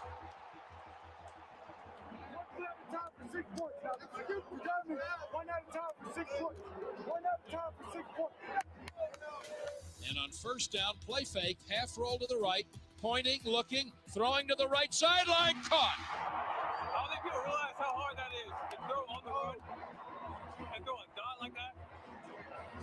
You didn't see me in high school, though. Yeah? I'm kidding. But I'm not kidding. I believe you, man. Second down and 5 at the 10. Play fake, roll to the left, throws it to McEwen at the 3, and he dances in for his first professional touchdown. There you go. Happy Thanksgiving to you. Yeah. Now keep doing Tyler Go. Keep going with Tyler Go. Keep going with Tyler Go. Feels good, huh? You good? Feels good. Good. Yeah, work for it. By the way, you're not. You're focused. Nice job, bud. Wings it deep down the right side. Jackson can't find the ball. It lands incomplete. There's a flag. Uh-oh. Snap to Mariota. They run an option. He keeps it around the right side and easily dives in. Gotta go back to being you, bro. I know you're frustrated. Go back to being you, bro. Settle down. Go back to being you because you got to drive in there. Because you can win in there. You're getting in there and reduce surface so 70 can't get his hands on. Does that make sense? Yeah, you got a hands on. You got to hold him. But I'm saying you can win in that gap right there. And Pollard fields it at the 1. And here he comes, left to right, left turn at the 20. There's a block to the 30. Pollard left sideline beats the kicker. Pollard down the sideline. Pollard to the 10. Tony Pollard, 99 yards on the kickoff return for the Thanksgiving touchdown. Goddamn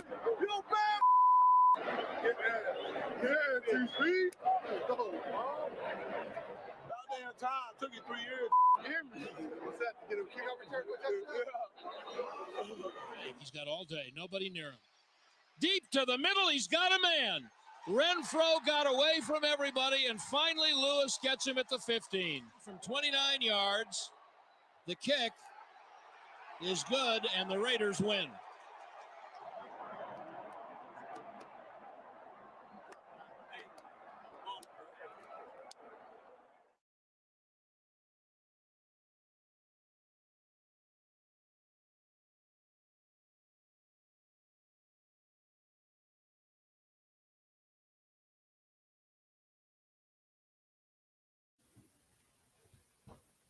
Well, EA, you heard that right there.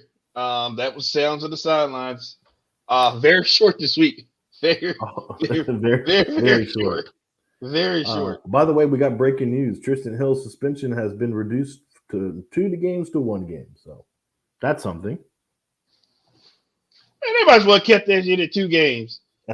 Hey, hell. That's good. 2 games. We got it down to 1 game.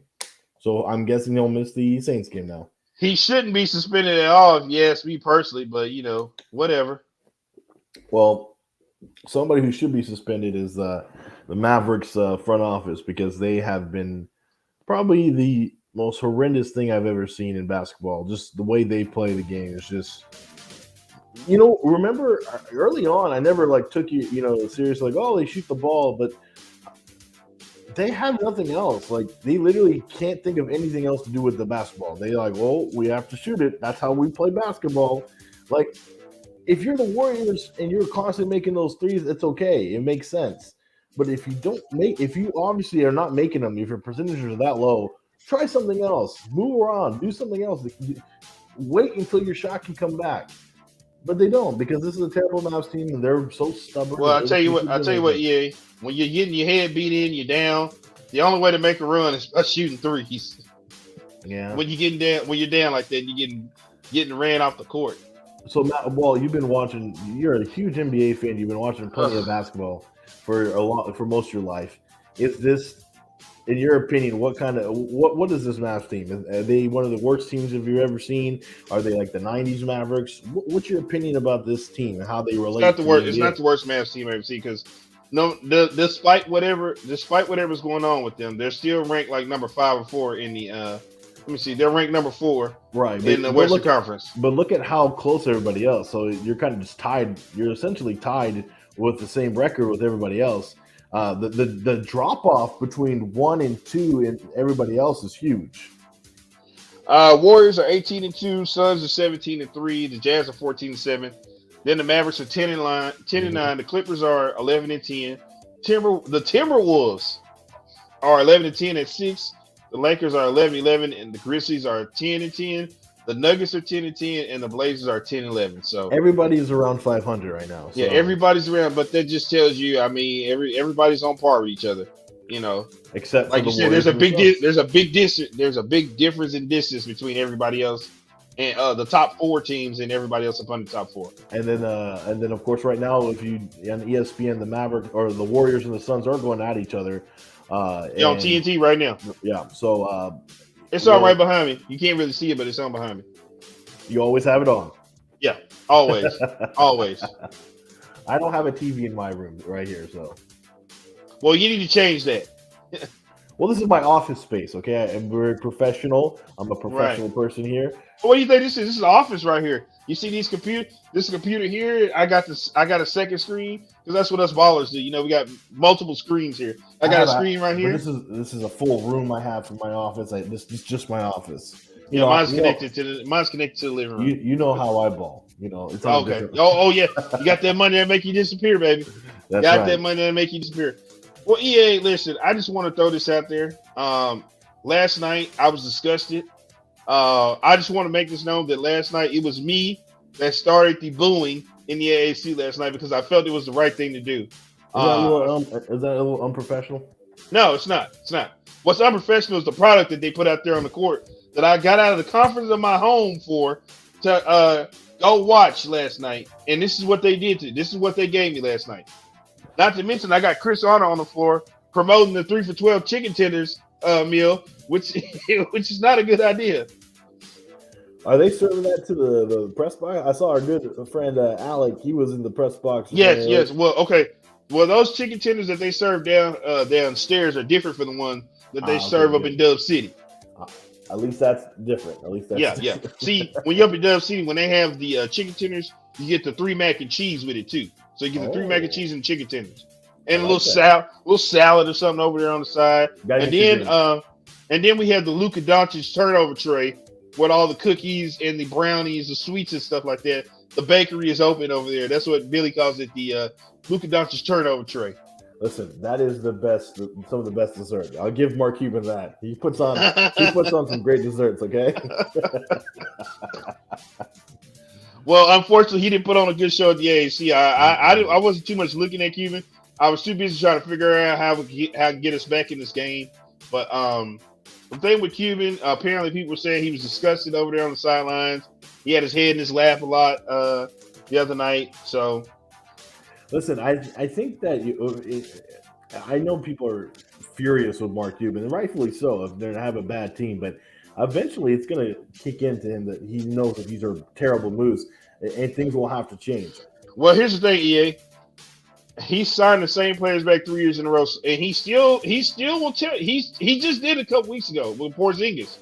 He got on there and said Porzingis is a top 20 player in the NBA today, and this is why we didn't trade him. Well, because he's starting to play well, and he's top 20. But you believe that? I don't believe he's no damn top 20. You told me not to. Oh, KP was going to be resurrected, and I didn't say he might be resurrected, but I'd be damned if he's top 20. Well, he's hurt again. Which is hilarious. Okay, well that right there was just a freak accident. He stepped. It happened. He seems to have a lot of freak accidents. Okay, well, guess what? Luka was just out for 7 on somebody's ankle. Yeah, but guess what? Luka, it's rare with Luka. It's not like we're missing Luka almost every season. Luka plays. KP doesn't. Okay, but KP is actually the reason KP's been balling lately. There is no beef with KP right now. There is no. Whoa, wait a minute.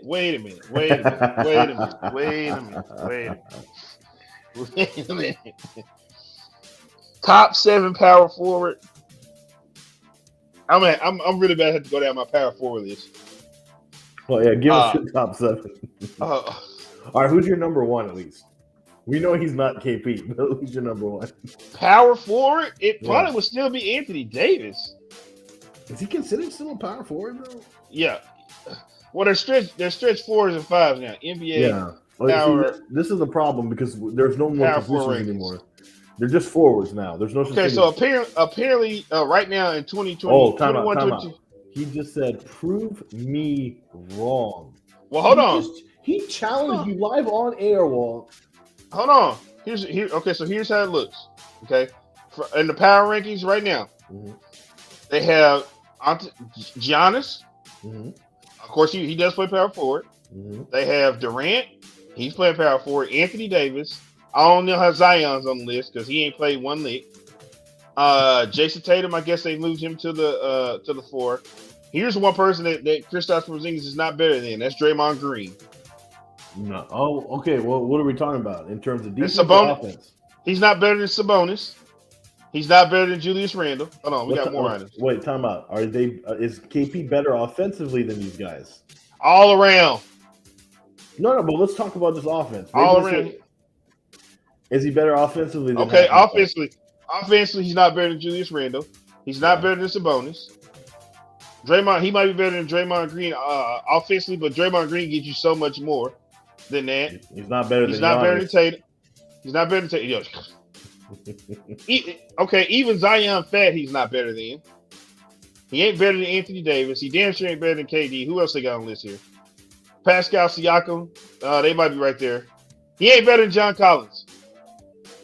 They have Porzingis ranked number 12 on this list, and right in front of him is Tobias Harris. And that's fair. 12, I can put him at number. Yeah. I can put him at 12. Yeah, I can put him at 12. And if you put it offensively, I put him top 10.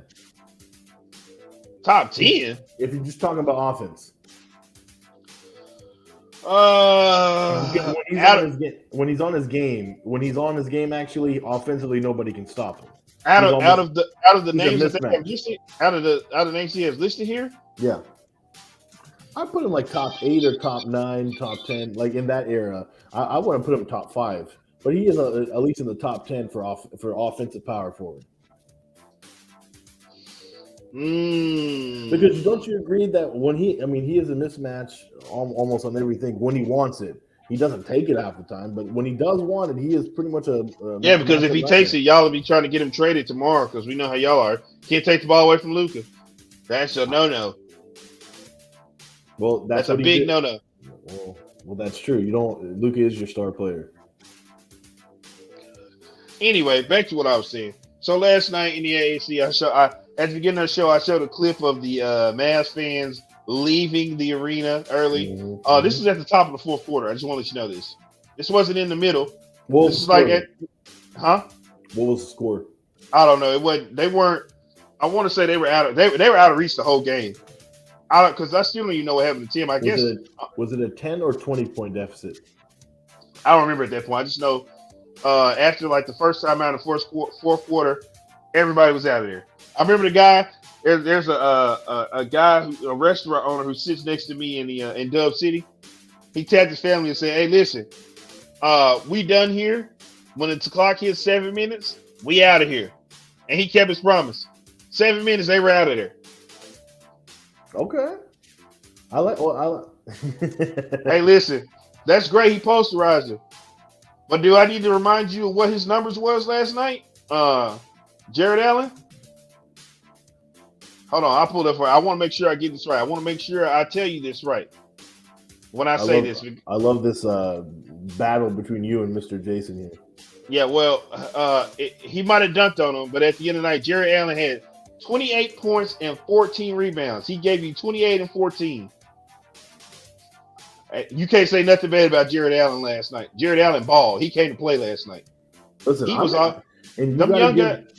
Go ahead. I was going to say I got to give credit for Cleveland though coming in here. They don't, their top offensive player, Sexton's not playing, so you got in there. People, I even thought, okay, well, the Mavericks are going to take down Cleveland, but Cleveland came to play and Cleveland. Two things, EA. First off, Lauri Markkanen happened again in the AAC. Mm-hmm. That's the second time. He came down here. He put 24 points up last night. Okay? Should have been a Maverick. Okay, another great point by you. Okay, number two. Okay. I knew the Mavericks weren't taking this game serious. And I said this on Twitter. I knew they weren't taking this game serious. When I got to the arena, they were practicing half-court shots in the arena before the game. Okay? I saw that and I said, okay, so Mavs on some bullshit tonight. I already see it. I already saw it. Luka's out there practicing half-court shot. Tim Hardaway Jr. is out there practicing half-court shot. And what are the fans doing? Oh, they eating it up. Yeah, do another one. Do another one. Come on. Yeah, and look what happened to you. You liked them half-court shots they was taking, and they came out there and gave you a L. Okay, first off, I don't blame the fans on this. I'm just saying they would. No, I am gonna blame the fans. They would have went out there pumping them up. Oh yeah, that was great. Hit another one. Come on, let's go. Pumping them up. Pumping them up. They're just trying to have a good time, man. They don't. Yeah. They pay their good money to go watch. And what happened? They got ran off the floor by that young team out there. Them youngsters. What I tell you, this team struggles against those teams that can run and gun. And them youngsters came out there and ran them at the gym. This team struggles against everybody. No, they don't. Yeah, no, they don't. No, they don't. We've had some good. Even the San Antonio. We've been owning San Antonio all season long. Even some of the games in San Antonio, the Spurs give them a little bit of. Those are just slow. We just got off the slow starts, but we finished. Hey, listen, it's not how you start; it's how you finish. You should know that. You of all people should know that, especially with the ladies. You should know that. Listen, I get there when I need to. Okay. There you go. Exactly. They got there when they need to, and they won. They won. But yeah, man. Listen, last night was embarrassing. It was disgusting, man. I didn't blame the fans for walking out. As I told you, I led the booing in the AAC. Very unprofessional of you, but no, it wasn't. It was right. No. As I told you, it was unprofessional for them to put that crap out there on the basketball court. That's fine, but you got to pick and choose. Are you a professional or are you a fan? I am a profession. No, I am a front runner. Okay, I'm an advocate. I was an advocate for the fans last night because you know what? Nobody in the arena had the balls to stand up and start booing except me, and I did it because it was the right thing to do. The Mavericks need to know that what they were doing was unacceptable on the court last night. I might have to talk to Mavs media and start sending. Don't worry about it. They know. I've made it known that I was the one that started the booing. They know it was me. Oh, okay. I led the pack. Okay, they need to know this. You're getting on Mark's bad side one day. He's gonna get you. Listen, you know what? Me and Mark need to have a serious sit down. Okay, we need to have a serious sit down. You talk about me having disappear money. He has truly disappear money. Mark Cuban is not worried about somebody like he doesn't need to make. Listen, Mark Cuban knows that I make him rich. Do you know that video I posted? Has gotten like 16K views right now. It's tearing up. How does that make him rich? Because this makes people want to come to the People are talking about and watching the Dallas Mavericks. Okay, right, but that's what it is. But he needs people at the arena. He doesn't. Well, listen. Well, I tell you what happened out there on that court last night is not putting people in the arena. Okay, that was a game, and that was a game that didn't even matter. Let me ask you a question. Well, good friend Gordon Williams, he's on the Mavericks post-game show a lot. Comes on there. He's in section 420? Yeah, because they don't have he's in section 320 because they don't have a 420. Well, he's a season ticket holder. How's he taking it? I want to hear how the season ticket holder he's not. Yeah, there was nobody that was happy in that arena last night. Okay, not one person. Did you see? Okay, you don't believe. You don't believe. Okay, I see what I got to do for you. No, you got to show me. Yeah, I have to show you. You're right. I do have to show you. I have to show you. Because you don't believe fat meat greasy. You don't believe it. But as I was saying, nobody was happy in the arena last night. Everybody was disgusted. I ignored it. I was at work and I looked over. I was like, oh, Mavericks down again, and it just put my head down. I'm like, okay, this is the same old thing we're dealing with. Now, I will say, like I said, it's not like it was last year, but at least they were a little more talented last year. They still managed to get a lot of big win streaks going on there, but they weren't playing like this. Where are they going, Poison Ivy? Get them back. I know. Try to get them to come back, Poison Ivy. They're out of here. Shout out to DJ Poison Ivy. We tried to get the crowd, try to keep them engaged with the greatness of DJ Poison Ivy. Look at this. Look at that. That is the top of the fourth quarter right there. These people said, I'm out of here. I don't want to see this anymore. I'm done. I will say this, though. They don't look that angry. Yeah, well, they don't look at it. They try to hurry to get to their cars and beat the traffic. That's all it is? Yeah, they try to beat the traffic because they say this game's over with. We don't even need to see anymore. Look at that. Out of here. Yeah. I just want to beat traffic. This is not a good look. It's not a good look at all. Not a good look. It probably wasn't that bad. You might have a couple of fans that get up and leave, but that's half the arena that's out of there. Yeah, ouch. Okay, ouch is what that is. Listen, I will be fair. I'm going to be fair. Mm-hmm. From what it looks like, it was just one section. That's all. No. That was all over the arena. Well, I don't have visual proof of it until I'm just going to go. Look, did you see how packed the hallway was to leave? It's never like that. It's never not like that. Listen to me. I'm going to do this. I'm going to be kind of conspiratorial right here. How do we know that was not the end of the game? There's no timestamp. I was in the arena. What are you talking about? I don't know. I think you have an agenda. Yeah. Well, you're right. I got an agenda. Oh, yeah, I got an agenda. All right. So I definitely have an agenda. Mr. Fix It. Oh, by the way, I do want to bring this up. So I brought this up during our intro. So I do love how the Mavericks fans, Mark Cuban has gone after Mavericks Twitter, and he's calling them out, saying they don't know what they're. He probably shouldn't do that. Shouldn't do that. Well, he did, and now he's galvanized them. And are you part of Mavericks Twitter now? This is a collection of Mavericks people, including a good friend of the show, Mr. Bibbs. Bibbs Optimist at Bibbs Optimist. He does the Mavericks Outsider podcast. He's a good guy. Bibbs Corner. I know Bibbs. Yeah, Bibbs Corner. Yeah, some call him Bibbs Optimist. Sometimes he's very optimistic. Sometimes he's not. He seems to be the leader of Mavs Twitter. They're all galvanizing together. So, are you joining that contention? Are you part of Mavs Twitter now? One deep, EA. That's all I can tell you. I'm one deep. Okay. We don't. Listen. Everything I got to say, I say directly. I have a microphone. I have a camera right here. I have a show. If I need to say something, I say it. Okay, you know. What did I just tell you? It was me that led the boos in the arena last night. It was me. This guy, I started to booze because it was the right thing to do. Nobody had the balls to do it in the arena. I stood up and I started booing in Dub City because that's what the Mavericks deserved last night. Man, you sound like 45 right now. You galvanized. I'm fired up. My boy Chris Cuomo just got suspended indefinitely off CNN. I'm still trying to figure out what happened. I'm upset right now. He's trying to help his brother out. I don't know what happened, man. I don't know what happened, but they suspended my guy. Okay, so Mr. 45 for the Mavericks. How do we fix it? How do we fix this? Okay. I don't. You know what? Let me clarify this. I understand we've always said what the long-term plan is. We need to get back into the draft. But for now, what is the immediate fix to this problem? What can you do what can Jason Kidd do, or what can the team do to fix it? Well, first off, Jason Kidd can't do too much with anything because this roster's terrible. Okay. Now I don't know if College Stein would have made a difference. The problem was that Cleveland had a 7-footer over there that just towered over all the Mavericks players, okay? So there was nothing they could do there. That was an L. You could just forget about that. Porzingis got hurt. He went out. I don't know. I'm still trying to figure out what happened to Tim. After the first half, I didn't see Tim anymore. I don't know if Tim got hurt. Did we get any kind of clarification? I don't know. I'm glad you said that because I didn't remember anybody asking about that, but I don't remember seeing Tim back out there on the court. So I'm trying to figure out what happened there, but that's neither here nor there. But I've told you this before, EA. This team struggles against teams that get up and run. Okay, right. You can't be back there playing these guys. When you shoot the ball, you got to be back down court if you miss it. You know, last night Luka was doing a lot of temper tantrum throwing, arguing with the referees while the other team is back on the other side of the court ready to go. Well, you know what scares me is that, and our good friend Reese just tweeted this out. He goes, "What the Warriors are going to do on Dirk's jersey retirement night will be unforgivable."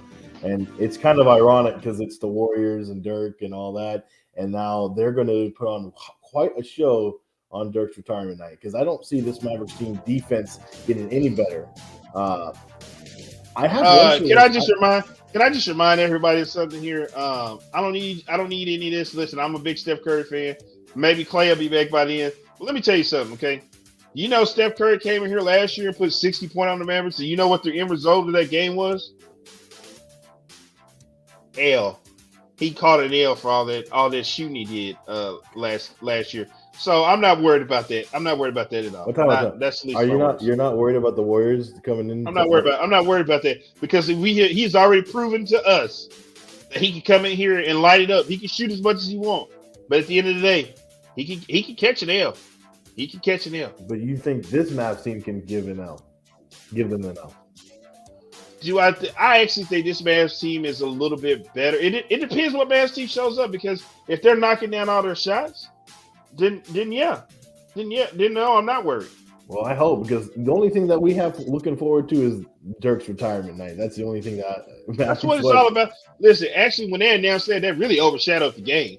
Honestly, the game really don't even matter no more. I'm just saying. I understand. To me, I do have one person that I think could help. I think he needs to play more. More like he says, Dodo the man. More like Doodoo. Yeah, Doodoo the man. But you know what? No. I take that back. He wasn't Doodoo last night. Or we have a new nickname for him too when he's playing bad on the postgame show. It's called Dorian Finna Miss. Is his new nickname on the postgame show when he plays bad. But when he's on, like he was last night, he actually balled last night. He was Dorian Finney Switch last night. He got Finney Switch last night. Switch last night. I think we need to get more Frank Ntilikina opportunities, and I think also because he helps the defense much more. I read a stat. Unfortunately, EA, if you do that, you're going to be cutting down on Jalen Brunson now, and they don't want that. I understand that, but did you see the stat where it said that the Mavericks when he's playing, their defensive rating is like top 5 in the league, but then when he's not playing, they drop to one of the worst in the league. Like defensively, he pushes this team to another level, and so you need all the defense you can help. You need it, and so I don't know why they don't put Ntilikina more. Maybe it's really a shock. I think Jared Allen messed him up last night because the Mavericks really don't play bad defense. They really don't. They actually play defense is actually one of the strong points this year. But the stat proves that when Ntilikina's on the floor, because when he doesn't play, their defense actually is one of the worst in the league. Actually, their defensive rating drops to like bottom 5. Oh my God, this Dorian Finney-Smith. Dorian Finney-Smith plays 49 minutes and only put up 8 points. Okay, stop it. Who else on the roster can play that long and be consistent?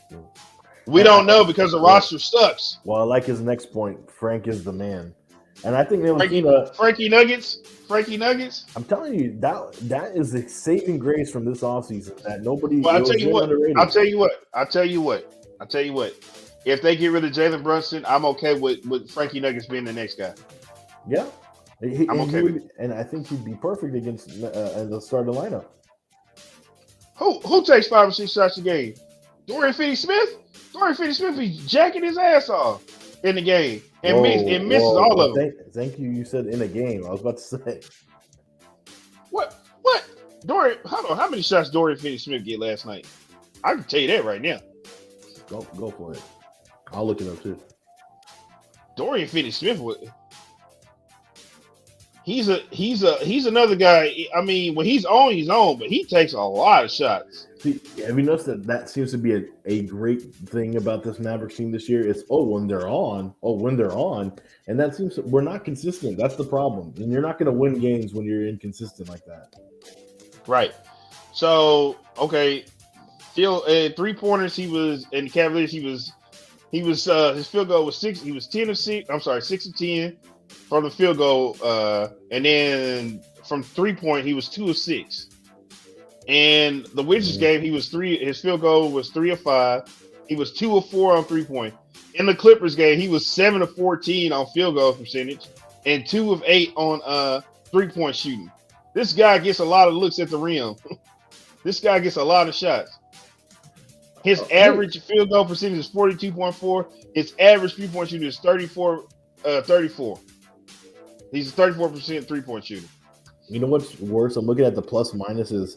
Good God, some of your top players are getting some terrible. Like Maxi Kleber had minus 34. Well, Maxi's been hurt half the season.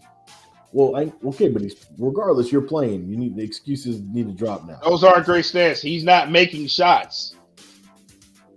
He's not making the shots that he's getting. He was 2 of 6. I know. That's my point. I'm saying that they're very ineffective. No, I'm talking about Jay. He Brunson. says those are great. Those are great stats for a role player. Oh, okay. Those are terrible stats. Well, the Mavericks continue to struggle. When do they play next?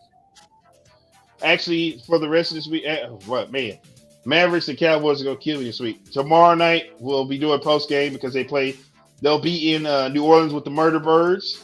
That is the Pelicans. And then they come back here. Are we doing Cowboys and Mavericks are playing the same city in the same week? They pulled up. Actually, they are. Yeah, back to back. Actually, they are. That's crazy. Who can stop PG Leonard? It sure as hell ain't Dorian Finney-Smith because I can take you back to the. He damn sure ain't stopping no KD.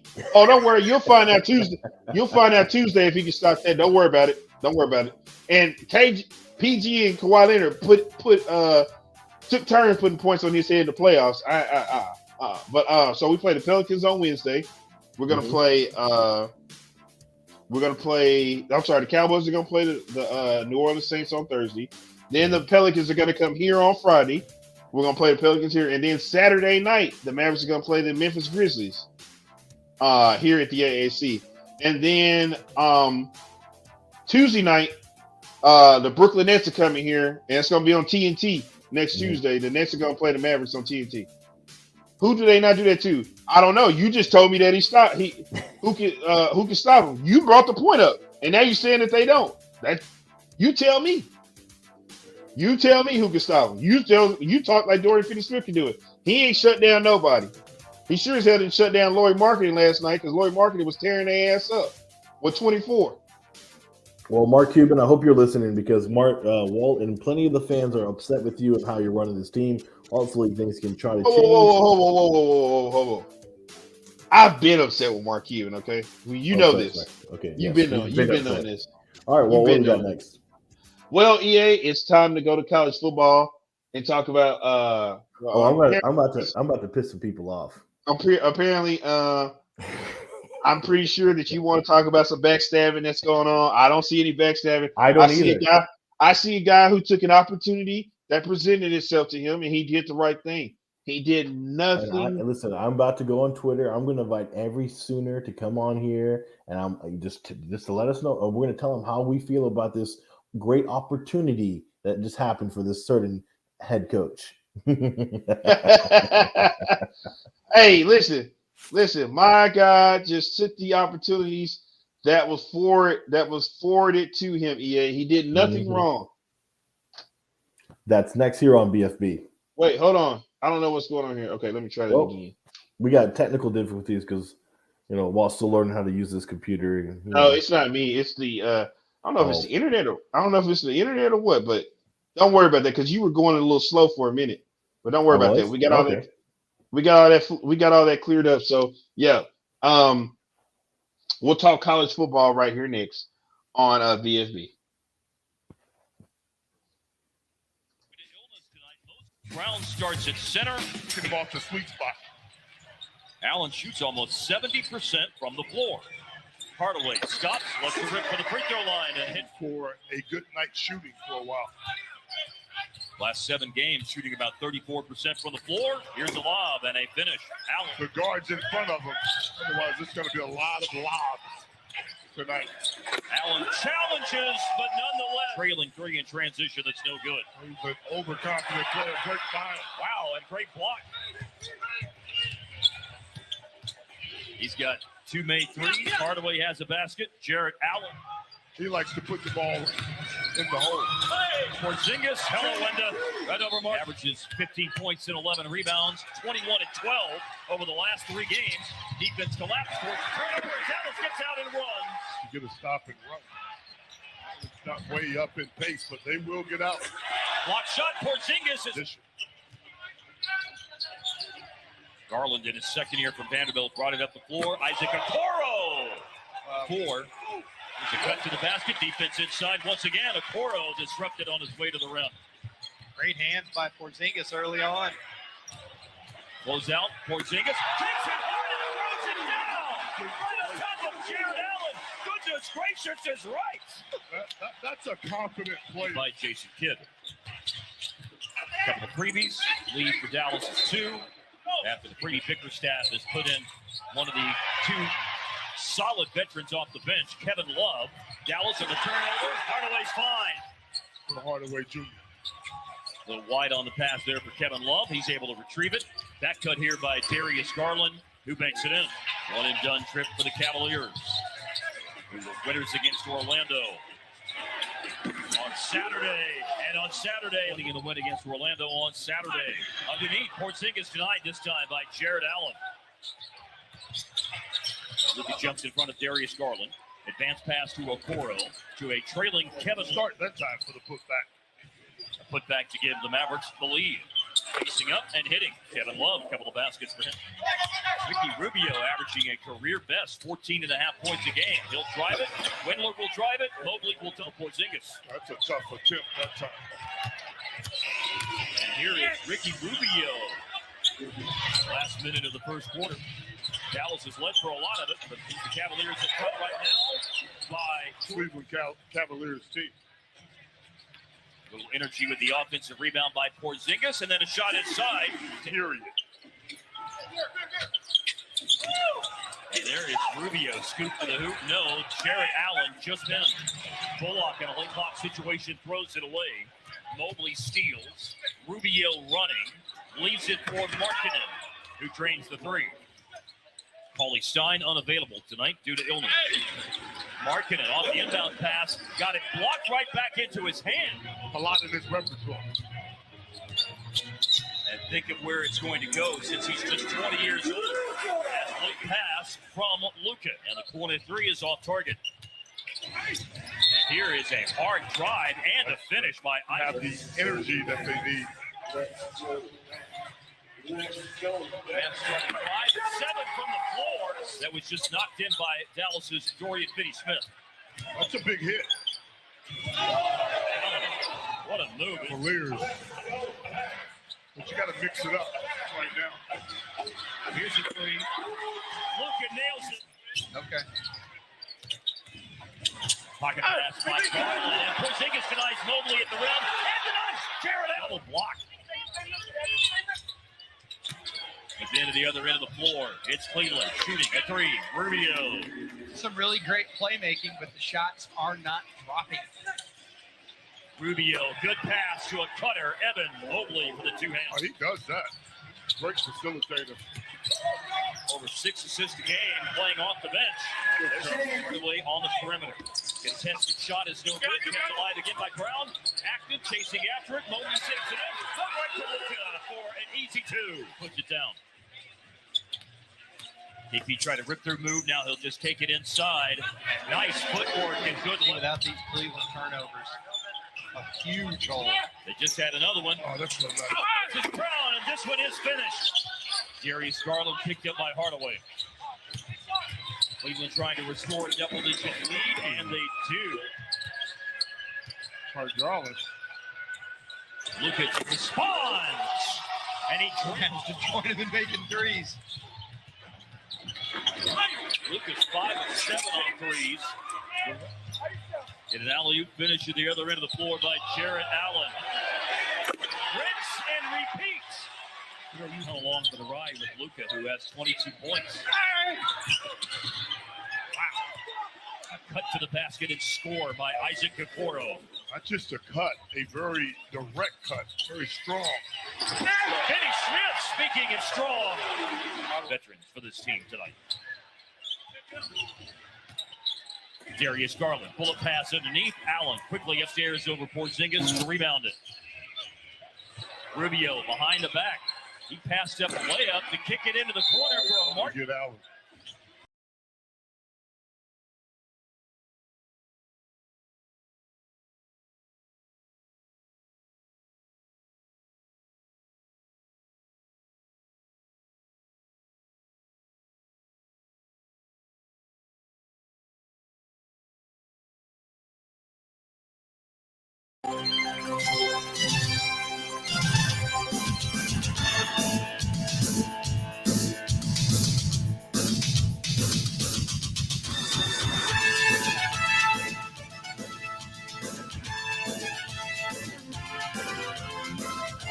Ah, yes.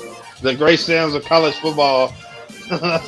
Join us live this Thursday out at Boomer Jackson, Arlington. Yes, please. We'll be doing the Dallas Cowboys post-game show live after the Cowboys take on the Saints. What'd you say? Yeah, I didn't hear you. So they can come and buy me a drink. Okay. Yeah. I'm going to buy you a drink. Okay, T-Pain. Now, to be fair, I'm not buying the drink. Okay, so you want them to buy you a drink? Yeah, yes. We're doing the opposite. Okay. I know, like, hosts sometimes, I'll buy you something. No. You buy me one. Oh. We're going to get, I'm telling you right now, I'm feeling good about this weekend. Or this Thursday. I don't know. I just feel like something good's going to happen. We'll see. Wait, aren't you the same guy that's been worried and everything? I'm not talking about the game necessarily. Okay. Yes, join us out at Boomer Jackson this Thursday. Actually, there's 2 locations, so I want to make sure I get this right. We're going to be at the one by the stadium. I think that's Cooper. I don't know if that's Cooper. Is that Collins or Cooper? I think it's Collins. You know what? I'll look it up for everybody. I believe it is Collins, though. I thought it was on Cooper. It might be Collins. Now that I think about it, Boomer Jacks. Yeah, there's one in the Highlands, and that's not the one we're going to. We're going to the other one. You're going to the one off Lincoln Square, right? Okay, yeah, okay. That's Lincoln Square. Yes. Yeah, it's correct. And that location is 522 Lincoln Square, Arlington, Texas. That's where we're going to be at. And I think that is off Collins. Yeah, it's off Collins, exactly. Yeah, so come down, come one and all, join us, let's have some fun. And thinking, hey, we're going to have fun watching those Saints and those Cowboys. And then you're going to hopefully, most likely, Tovash will be there. We know the Listen, I don't know if this is breaking news, but Tovash has already made his stake and his claim. He will be at Boomer Jacks this Thursday. It has been confirmed. That's his kingdom. There is no speculation. That's It's not right. nothing to be misconstrued. He will be there live in person. Well, But I can't wait. somebody who won't be live in person at Oklahoma anymore is Lincoln Riley, because he was afforded the opportunity to upgrade himself, and that's what he did over there at USC. He's going to California. Who doesn't love California? You know why everybody comes to California. First off, it never rains in Southern California. Tony. And everybody's coming to LA. You know why? Why is that? Because LeBron is in LA. And why does it, and that means everything's going up. Everybody wants to come to LA. Well, first of all, thoughts and prayers to LeBron. He is dealing with COVID, so let's hopefully he's fine. Whoa, what now? You didn't know? No, I didn't. He's in COVID protocol. Oh my God! When did that happen? Like earlier today. It was like big news all day. I'm sorry, I've been busy cutting hair all day. Okay, yeah, LeBron got the vid. Oh man. Yeah. There it is, He's right there. Yeah. 4 hours ago from Adrian, one of the Lakers who are listing him in the health saver is expected to miss several games. Yeah. Hold on, yeah. What's today's date? Today is the 30th of November. Today's the 30th of November. EA, we might have a problem here. What is LeBron that? may not be coming to Dallas on the 15th of December. Oh. Yeah, I'm heartbroken by that. I'm very heartbroken. Well, let's learn. Hope he feels better first. But back to Lincoln Riley. Those Sooners are so upset. I know a good friend of the show, Cornell. He knows about the nicknames already, Jason. Oh, yeah. Well, We're talking about Dorian Finney-Smith. Oh, okay. Dorian Finney, he knows about him already. We're off Dorian Finney-Smith, man. We're on Lincoln Riley talks right now. Come on, go ahead and finish on with your point. Good friend Cornell Woodbridge. He's a big Sooner fan. I got John Williams, good friend, Sooner fan. My cousin's ex-girlfriend was an OU cheerleader, and I know these things. Did you bring an ex-girlfriend to this argument? Yeah, and I'm just bringing up the people who I know that are Sooner fans. And you know what I'm going to say to them? Julie's a Sooner fan. Oh, yes. The wonderful Julie Queen Petty. and Big John. Queen Petty and Big John, the big Sooner fans, right? And I am living the best life right now, seeing them cry and whine. And Jeff Kavanaugh's a Sooner fan. Yes. Well, is he really? Or is it because somebody else is a Sooner fan? He claims Sooners. Well, because of that, the great Amanda Guerra, Sooner fan. Sooners fan. Yeah, man. But guess what? They're all crying right now, and they're all saying hashtag Snake Riley, like calling everybody, oh my God, he's gone. He's gone. Who cares? Lincoln Riley knew that Oklahoma wasn't going anywhere, because guess what? Once they got to the SEC, they were going to be just like Texas. Nothing but doorsteps for the bigger schools, okay? They ain't going to do it. They're nothing. So he said, let me go take an opportunity, go to L.A. First of all, where would you rather live, Walt? L.A. or Norman, Oklahoma? L.A. I've been to Oklahoma. Yeah. Oklahoma. You not remember before the start of the COVID, I drove to Oklahoma to catch a hot air from the Oklahoma City Thunder and Chris Paul when he was there. It's not that great of a city. It's not that great of a city. Yeah, I drove. I was in the car when the countdown happened. I drove all the way up there to help the Mavs try to beat the Thunder, and the Mavericks called an L. Yeah, is what happened. And now, well, you know what? The entire state of Oklahoma is catching it now because it is this terrible. For me, it's awesome to watch them just welt. To watch their head coach, the great Lincoln Riley, that they all loved. They were praising this guy, saying that he is a genius. Oh, he's never going to go coach the Cowboys. He's ours. Oh, my God. They were praising this guy like he was God. And now he's gone, and they are turning on him like that. I saw the players against him like, oh, you didn't tell us that. I like how you turned on Amari Cooper tonight. I didn't turn on him. I didn't do anything. Yeah, you did. No. You want his vaccination status bothers you. No, it does. It bothers me. He let down the team. That's 3 games now he's going to miss. But that's okay. We'll move on from that. But Lincoln Riley, to me, did nothing wrong. I think everybody who calls him a snake is wrong. I think Lincoln Riley did what was best for him and his family. I think he's an upstanding coach. He's doing the game, the college business game. These players go to the NFL and don't let him know. They could leave at any moment and go to the NFL. They can go in the transfer portal. It's all fair game now, okay? It's college football is not supposed to be all about being nice and loyal. It never has been. So why the hell are we trying to push Lincoln Riley and say he has to play by the rules of everything else? Okay, I'm sorry, Oklahoma, that your head coach left, but it happens. And guess what? USC got them a nice head coach, and they already got the number. And what I love is that they already got that number one recruit, the second best quarterback in that draft class behind Arch Manning. They already got him. He's already committed. He's an LA hometown kid. He got committed to USC. It's greatness, and I love it. Cheap plug, but I'll take it. Yeah, it is best for business. It is. And so you Oklahoma fans need to understand, you guys suck now. You guys suck. Wow. Right now. Wow, shots fired at Oklahoma. They've already lost. You know how many commits are already decommitted from Oklahoma right now? They're all leaving, and they can't handle it. But another thing is, I found funny is guess who they brought back, Walt? Who's that? Big game Bob Stoops. He came back. Oh, Bob Stoops is back. Okay. He's coaching the bowl game. Yeah. Now he won't be coaching the Big 12 championship because their arch rivals, the Oklahoma State Cowboys. Man, congratulations to them. They came out of nowhere. They beat Oklahoma on Bedlam, which of course led to Lincoln's departure. Now they're in the Big 12 championship, and they're also right outside the top 4 for the college football playoff. That's awesome. Not only do you see your head coach leave, but your arch rival in the same state is about to go to the college football playoff if things go the right way. Well, EA, I mean, I have no beef with Oklahoma. Oh, I have. Yeah, you probably do, but I wish Mr. Lincoln Riley, best of luck on his future endeavors. But there's only one team I'm concerned about this year in college. Only one, and that's going forward in college football, and that's the Texas Tech Red Raiders. Okay, I have ties now to the organization of Texas Tech Red Raiders. Welcome, and that's it. I mean, good for Lincoln Riley. I think he made a smart decision. Nobody listen. Kevin Durant, Russell Westbrook, James Harden, Chris Paul, none of those guys want to be in Oklahoma. So why should I expect anybody else to want to be there? Okay. Well, let me ask you a question. Listen to this. You're sitting there, you're Oklahoma, right? Paul George, got about him. Carmelo Anthony.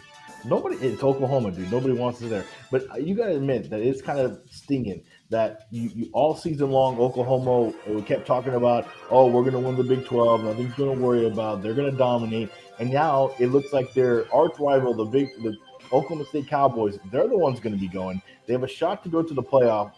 Unlike them, they're faltering. I know Texas fans are loving it. I know Texas Tech fans are loving it. I love the entire Big 12 is just in praise of Oklahoma failing. Because you know why? They throw this in our faces constantly that they're the greatest thing ever. And they're not. Sooner Nation, guess what? You're a bunch of choke artists, okay? A bunch of choke artists. All right? What happened? Why do you guys get to these big bowl games, these big college football playoff games and don't win? Because you guys are choke artists, and that's what y'all are. And you got rid of y'all's head coach, goodbye, but guess what? Bob Stoops couldn't do it. That's why Big Game Bob didn't win anything until 2000. Only one time he won was in 2000. After that, he hadn't done crap. He gets to the big bowl game and loses. So I'm I'm so happy. I don't feel bad for them. I hope this continues. I hope it's the beginning of the end of Sooner Nation. Get ready, people. Oklahoma State is about to take over that state. Yeah, I mean, I can agree with you on that. Well, we're also not done because another head coach decided to leave. Oh, we got another one? Yes, Brian Kelly of the Notre Dame Fighting Irish. Is that Chip Kelly's brother? No, he's not. He kind of looks like it, but he's not. I know. I looked there. I was like, are they related? No, they're not related. Well, he has now accepted a job. He's left the Fighting Irish, a team that was in contention for the playoffs as well. He left them to go down to LSU, Louisiana State University. Those Tigers. Go Tigers down in the Cajun roots, going to Baton Rouge. And, well, do you think it was kind of messed up that not only did he send a text message about it to his players, but when he did come back to talk to them, he only spent like 11 minutes with them. Is that kind of fucked up? No, it's right. It's business. It's just right. So that's my thing. Right. I don't understand why people are getting entirely angry about all these players, coaches, everything. They're calling snakes and they should have told the players. Like the players tell them anything either way. I mean, we live in a social media world. It's all going to break out anyway. So why care? Why are people getting so butthurt about this? You do the same thing when players leave. Oh, he should have said something, or he should have did this, and I'd be like, no, it's an organization. Oh yeah, you've done it. You've done it. No, I get mad if they leave. I'm like, cool. I get mad. Oh, we lost a good player, but I'm not mad at them for betraying us. They're doing exactly what they needed to do. Like it's the same thing with LeBron when he left for Miami the first time. Everybody criticized him for that. Now maybe the way he went about it, maybe not as polite, but who cares? Why are we trying to be polite in this world when it comes to sports? Sports doesn't need to be fucking polite. Okay, get over it. I'm sick and tired of people trying to bring. I remember next time you say, oh, that was disrespectful. He shouldn't have did that to my guy. That was disrespectful. I remember that. Different. No, there's different. There's lines. You don't cross lines. This is not crossing the line. This is right. Just like the other day when I was arguing with Tobias with that woman who said what she said to LeBron about Bronny's kid. She wished Bronny's kids died in the wreck, and I'm like, dude, that's beyond basketball. And then Tobias was like, well, Jordan would have just went out there and scored 60 points, and I was like, no, Jordan wouldn't have. Stop. We got to stop with this whole Jordan and Kobe would have just went and scored 50 or 60 points. Like, no, they would have had a problem with that, and they either would have said something to him or they would have had them removed from the game also. Especially if you say something like that after Jordan's daddy died. Right. Well, let me ask you a question. Was that even confirmed though? What? We still haven't confirmed. There were a lot of people. Well, LeBron has confirmed it. He won't even speak on it. Okay. He just said, I felt like she said something, but I saw on Twitter that a lot of people are saying, because one guy was talking about it, and then a lot of people on Twitter are saying that didn't even happen. That's fake. It's all fake. That's not even true. So I don't know if that confused me. I don't know. I'm gonna take it 50-50 on that because I've never seen LeBron get upset like that. Yeah. At all. And for him to go get a referee and make him say, get them out of here, it was something that was on those lines. You know, that the reason why I agree with you on that is because I'm gonna tell you, and before you said, I'm gonna tell you how another reason I know, because Shannon Sharp was talking about it, and he said that, well, somebody said something online, but I'm not gonna confirm it. But you know, he shook his head like, yeah, that's what was said. Oh yeah, and like my thing is, go back to last year. Remember the Karen at the Atlanta Hawks game? That's different. I'm saying is like that's the difference because that he laughed about that and he didn't do anything to go kick her out. He didn't do anything. He laughed about it and he goes, whatever, okay. He didn't make a big scene where he brought the ref over and did that. He let the normal people just take care of it and that's it. Right. That was the difference. And the fact that she said something like that, that's beyond basketball. Okay. You don't say no shit like that. You don't say anything like that at all. Well, so you don't. That's what I'm trying to tell. Well, Jordan and Kobe would have just scored 60 points. I was like, no, bro, no, they wouldn't have. That's different. You're going outside the lines of basketball with that. And if you'd have said something like that to Michael Jordan after his daddy died, he probably would have went in the stands and got at you. And I was telling them a prime example when those idiots were saying stuff about Isaiah Thomas's sister after she died. They were trying to get a free taco. He went up in the stands after him. And I was like, you lucky LeBron didn't do something like that. Like, he handled it professionally to me. He basically said, you better get him up out of here before I do something.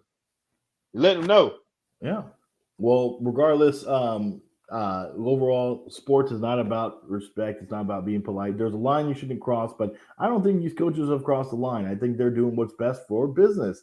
Again, they're trying to make money. They're trying to survive. First of all, you know what? Everybody attacking Lincoln Riley. If Lincoln Riley had a bad season, let's say the Sooners didn't make the college football playoff, don't you think a lot of Sooners fans would have got in there and said, oh, well, we need to get rid of him because he didn't get us to the college football playoff. How dare he? Wouldn't they turn their back on them if they didn't win? Right. In a heartbeat. In a heartbeat. These Sooner fans are just so butthurt because they can't fathom that, oh my God, how dare you leave our program? And I laughed when Bob Stoops, they came out and was like, oh, well, we're a program. The program endures. I'm like, come on. No one. I mean, you guys are just really milking this whole Sooner Nation crap. I mean, I love my Texas Tech Red Raiders, but if Joey McGuire decided to leave, I'm not going to sit there and say, "Oh my God, how dare you, McGuire? How dare you leave us?" These Sooner fans taking it too far. They need to get over it. They already got themselves a nice new head coach. So go deal with him and see what happens in the SEC. But I want to congratulate Lincoln Riley right now because not only is he in a great place, he's got beautiful women there. Trust me, I've seen some of the USC girls there. There's some beautiful women there. He's got a great weather. He's got a great program. He's got the great recruits coming in. He's set. Congratulations, Mr. Riley. You're winning in life. Okay, EA approved that. All right. Well, we wish him the best of luck. But let's take a break real quick when we come back to wrap this up. Let's do the game picks here Let's do it. and decide basically who's going to win this week. I know, EA, that you probably don't want to pick the Cowboys to win. Well, I can't. By the way, I'm going to make it known I can't make a pick tonight about the Cowboys. When? Just a question. When are you going to be making a pick? Well, is this going to drop on YouTube or what's going to happen? Let's just say this: come to Boomer Jacks. I might be doing a live thing there. Who knows? Or I might go on YouTube right before we get there. I'm just saying Thursday. Look on YouTube or beware because it's going to be there and it's going to be intense. I'm saving it for Thursday.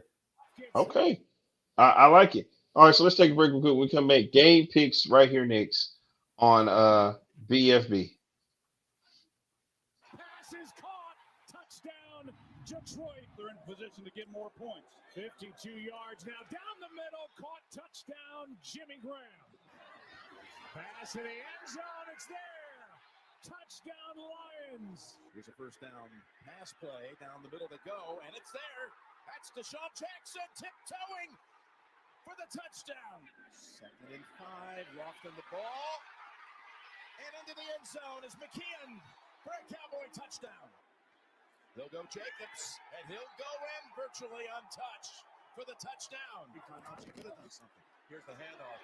And it's an easy one for Elliott, and a touchdown. Gonna keep it. Got an opening, and it's a touchdown for the Raiders. Oh, put it on. Carlson, he gets past him. Look at Pollard taking it for the touchdown. 2nd and 9. Down the field they go, and it is a touchdown. From the 7, Allen swings it underneath, taken in, and to the goal line and in for Dawson Knox, and a Buffalo touchdown.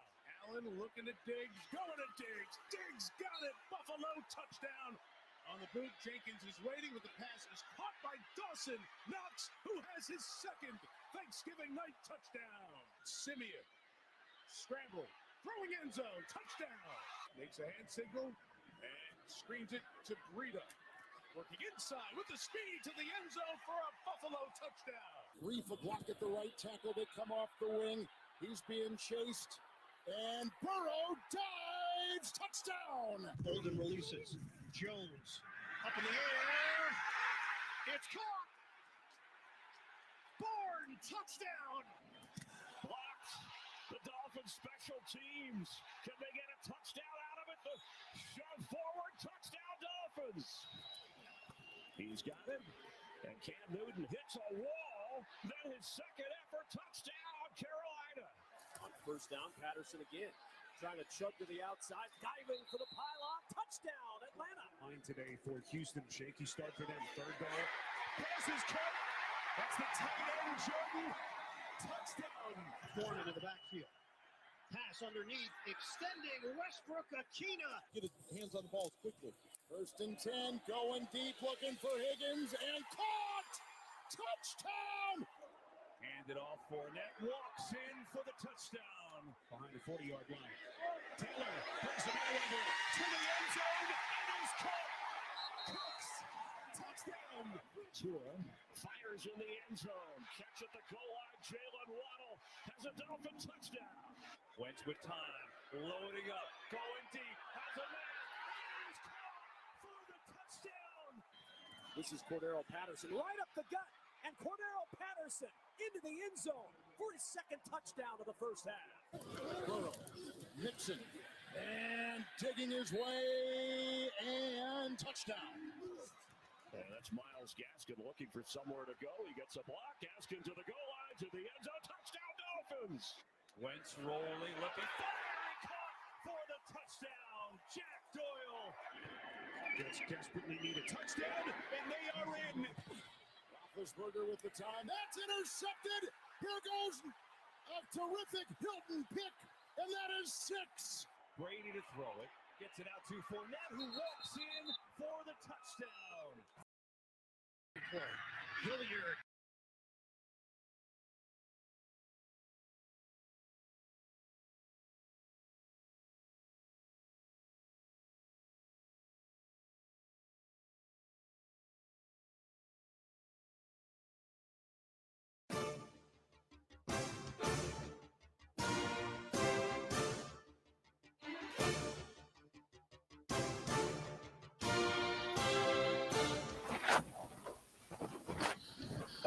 Join us live this Thursday night at the Boomer Jackson Arlington. That's Collins, right, EA? It's at Collins. Yes, it is. Collins. Right across the street from AT&T Stadium. That's right. We'll be at Tovash's backyard. And I'm telling you right now, people, come one, come all. We're going to have a good time. We're going to watch this game. We're going to enjoy it. We're going to have a good time. Win or lose, this is the first official bFb outing since the pandemic. It's a group, because I was gonna say I was out at what's the name, but yes, you're right. Yes. 522 Lincoln Square, Arlington, Texas. 76011 is the location we will be at. Oh, and by the way, I struck a nerve. What happened? I struck a nerve with Mr. Cornell Rodridge. He's a big OU fan, and he just sent me 4 different things right now. One about it must see OU crumble, but he's better than Texas Tech, and he's just going after Texas Tech, saying we'll be heart garbage still. We're not. And then at the end, he says, hate on OU all you like, but we're not even thinking about TTU. Well, you seem to be, since you're talking about Texas Tech in the last 4 things. So I don't know. Texas Tech got a 3-time, well, I say 4-time, officially a 3-time champion high school football coach who knows how to recruit, and he loves West Texas. And I think Mr. McGuire, I think he's here to stay. Yes, he is. Yeah, we got some games to pick here. We do. Let's start here with where do we start at? Let's start with the Colts and the Texans at 12 o'clock. Oh, this is easy. The Colts are going to win this game. First of all, I got to give props to Carson Wentz. Okay, I still think he's a heart mess of a garbage quarterback, but he has been playing well since his injuries, and he's recovered from those. And he is leading the Colts. They're 6-6, but some of their losses have been pretty close, including last week against the Bucs. And they're playing against the ultimately garbage city of Houston and that team. So give me the Colts by 10. Next up, Vikings-Lions. Are you not going to pick? Oh, it's the Colts. Oh, okay. I was about to say.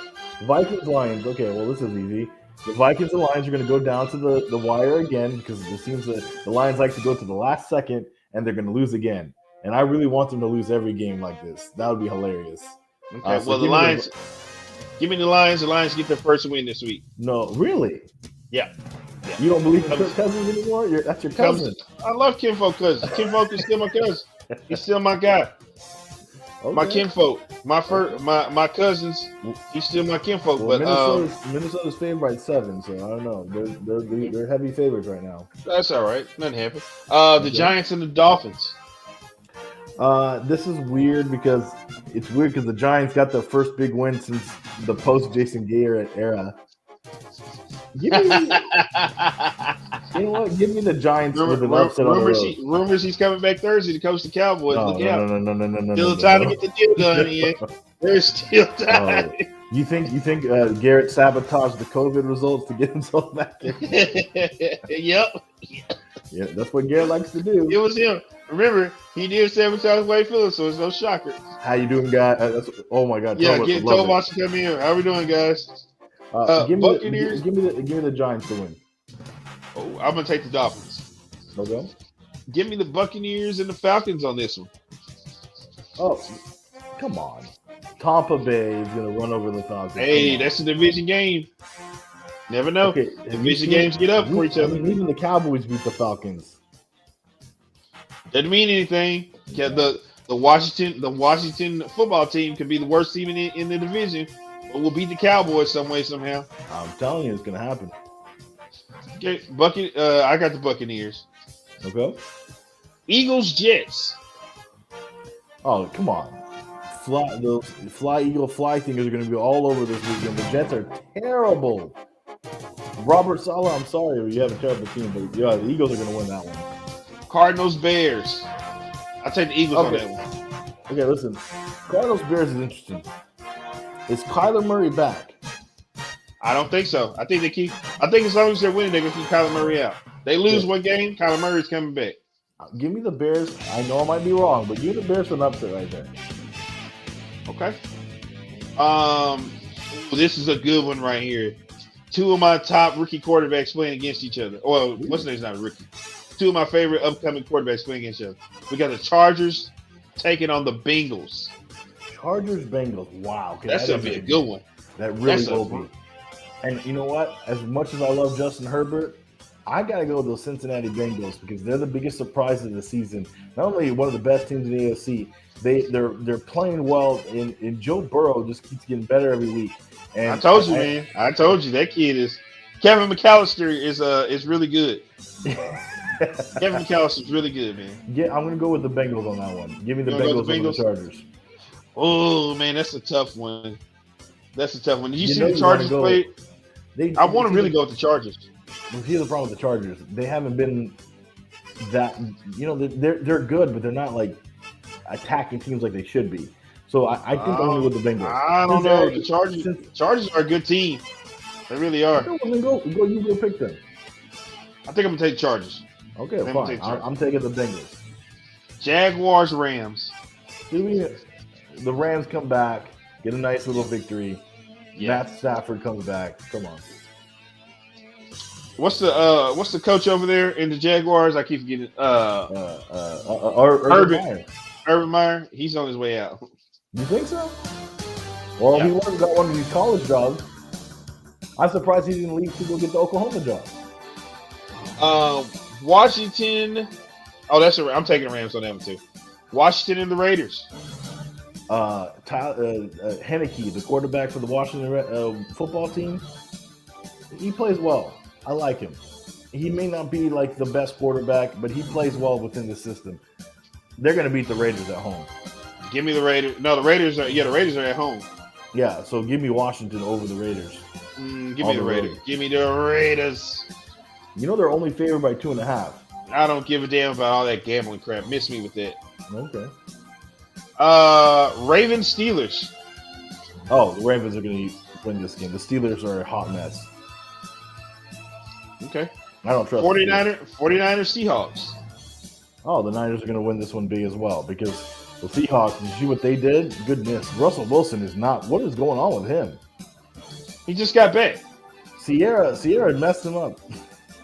He just got back from having a broken hand. I don't care. Sierra messed him up. Even when he was healthy early in the year, he wasn't playing on that well. Give me the 49ers to win. I'm going to take the Seahawks to get back on track. If not, Pete Carroll's probably fired this year. Hopefully he is. He's a new coach. Hey, listen, one of them's gone. One of them is gone this year. Yeah, either Russell Wilson is gone or Pete Carroll's gone. Somebody's gone. Most likely it's going to be Pete Carroll because they're not going to take Russell Wilson out. Yeah, you would hope that's the case. Our 7:00 game is the Broncos and the Chiefs. This is a good one because I'm telling you right now, this AFC West has been very congested.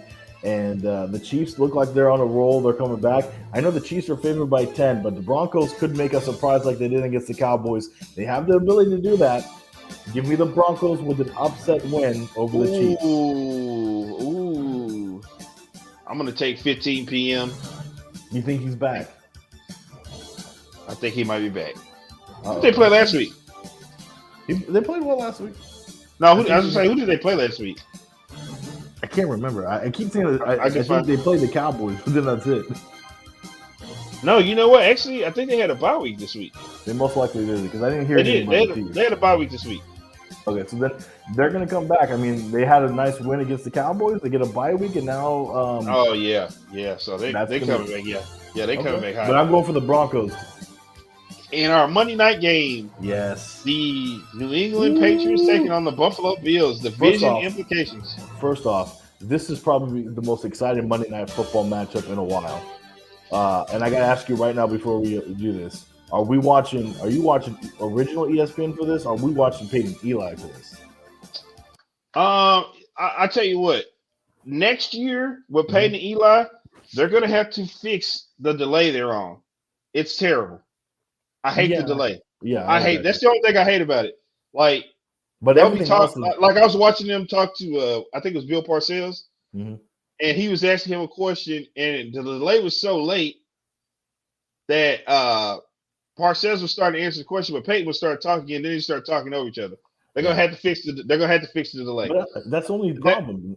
That's the only problem. That's the only problem I see. But I hate delays. I hate it because it throws it off. Like he asks him a question, and then it takes him like 10 seconds to get it, and it's like there's like dead silence, and then as he's answering the question, like Peyton is like, "Oh shit, it's dead air. I got to talk." Yeah. But not realizing that the person on the other end hasn't even gotten the question fully heard to him yet. Yeah. So that's the only. But I love how they just interact with each other. I think that Peyton and Eli, they're born to do broadcasting. Those two were born for it. They're just funny. They know the game, and I think that the next year that should be the main thing. I know they're going to keep the other broadcasts, but that really should be the main broadcast for Monday Night Football. But this game alone is going to bring a lot of eyeballs, regardless how you watch it. The Patriots, your guy Mac 10. I call him the vice principal. You call him Mac 10. I think Bill Belichick has unlocked him. Remember, everybody said, "Oh, look at Belichick. He lost it, and he doesn't have Brady." And I told everybody, give him time. It's Bill Belichick. He just needs time to see what he's got. He needs to know what kind of quarterback he has. And look what he has. Not only is their defense back to playing like an elite level like they were, but Mac Jones is doing it with very limited weapons, and they're one of the best teams in the AFC right now, one of the hottest teams in the AFC. The Bills, on the other hand, they're one of the top. Is this Mac 10 song? It's hilarious thinking about Mac 10 walking out to this because he looks like a goofy little white boy. They need to give my guy this track when he hits the street, when he hits the stadium, hit the field. When he hits the field, put this on. He's gonna go. This is gonna be his biggest test because he's going on the road against a very tough Buffalo Bills team that has struggled as of late. So, do you think COVID Cole? So, I'm gonna ask you first. Do you think COVID Cole can take him on? Do you think COVID? Give me Mac 10. You hear it in the background. Bold live. Mac 10. I'm taking it right now. 10. Bill Belichick is back, baby. Patriots by 5. EA, they're on a 6-game winning streak. 6. And you saw it coming. And you saw it coming after the Cowboys game because they almost won the Cowboys game. True. Cowboys are out there doing some front running. But I'm telling you, if Nelson Aguilar knew how to catch a football, that game was getting ready to be over. So who's the master, Tom Brady or Bill Belichick? About to find out. Well, because wouldn't it be a great story for Tom Brady to win the Super Bowl one year and then turn around and then what's the name win it? Well, wait a minute. Wouldn't it be a great storyline? Super Bowl this year, LA. It's Patriots versus. Oh my God! Tom Brady versus Bill Belichick for the first time for the Super Bowl. That would decide it. That would decide it all. That would be great. That'd be a great story. It would. Or though, it's the Cowboys. Or it could be a brother versus brother in the Super Bowl with Trevon Diggs taking on Stephon Diggs in the Super Bowl. That's true. Never know. Anything's possible. Well, speaking of those Dallas Cowboys, I am not picking because I have a surprise for Don't worry Thursday about night EA. at Boomer Jacks. Don't worry about EA. I'll take it from here. I got everything covered right here. Okay. So go ahead. Listen. Let me shut this down real quick. Tell you something, EA. You gotta get serious. Yeah, we got to get serious right now. Let me tell you something. The Dallas Cowboys are going to the Superdome to hand the city of New Orleans a hot L, okay? It's like you said earlier. This is a must-win. There is no more sugar. What did I tell you? Just like week 1 with the Patriots, there is no tomorrow. There is no tomorrow, okay? You got to go up there. You got to punch these guys in the mouth. You got to go up there. You got to get this dub. There is no other way around it. You got to get this dub. You don't get this dub, the season is in serious jeopardy if they don't get this dub on 100% Thursday. Agree. Yeah, so you got to go up there. You gotta take care of business. We're gonna beat these guys. Really? You think so? Yeah. Yeah. We're gonna hand these guys a hot L. Okay. They got nothing for us. If they had Jameis out there, I'd be a little worried. No Jameis. This Taysom Hill guy. I know he wants to run the wildcat and run the ball. We're not getting fooled by that trickery in this game, okay? Because our defense, even though the Raiders won, our defense up front didn't really play too bad. Michael Parsons. Micah Parsons. I think everybody on the defense played terribly except Micah Parsons. Michael Parsons did his job, But guess what? Good news on your defense is DeMarcus Lawrence is back this week. Yeah. Okay. Whoa. Are you disrespecting Tank all of a sudden? Why are you disrespecting Tank? I've told you Tank has been on notice. Okay. Wow. He either needs to step up. Wow. He had a broken foot. Before he had a broken foot. Okay. I think I was having a conversation with Quincy. He was like, yeah, DeMarcus Lawrence is a good player, but when you watch Aaron Donald, players like that's getting paid big time money, yeah, they might not sack the quarterback there, but they're forcing quarterbacks to do certain things. I need to see more of that from DeMarcus Lawrence. He don't do too much of that. Okay, well, I'm gonna clip this section of the video and send it to Mr. Lawrence. And you can. I haven't seen the Hot Boys in a while. Stuff like that. That era is over. We don't need the Hot Boys stuff. It was 2 years. I was ago. I was a big time Hot Boys. I wanted the Hot Boys chain. I wanted it all. Mm-hmm. I wanted everything. Well, I think our defense is a little more mature now. We don't need to do that stuff anymore. Yeah, whatever. Can you tell people where they can find you at? Yes, you can follow me at EA Sports DFW on Twitter, at EAZOT60 on Instagram, and of course, because I'll be live and in person. My first appearance outside of the pandemic, out of all that, my first real appearance will be at Boomer Jacks on Thursday, celebrating these Cowboys. And don't forget, we'll be doing our Cowboys post-game show live at Boomer Jacks. Whether we're inside or outside, we're going to make it happen. And ladies, and gentlemen too, because we're going to do it for the Me Too movement.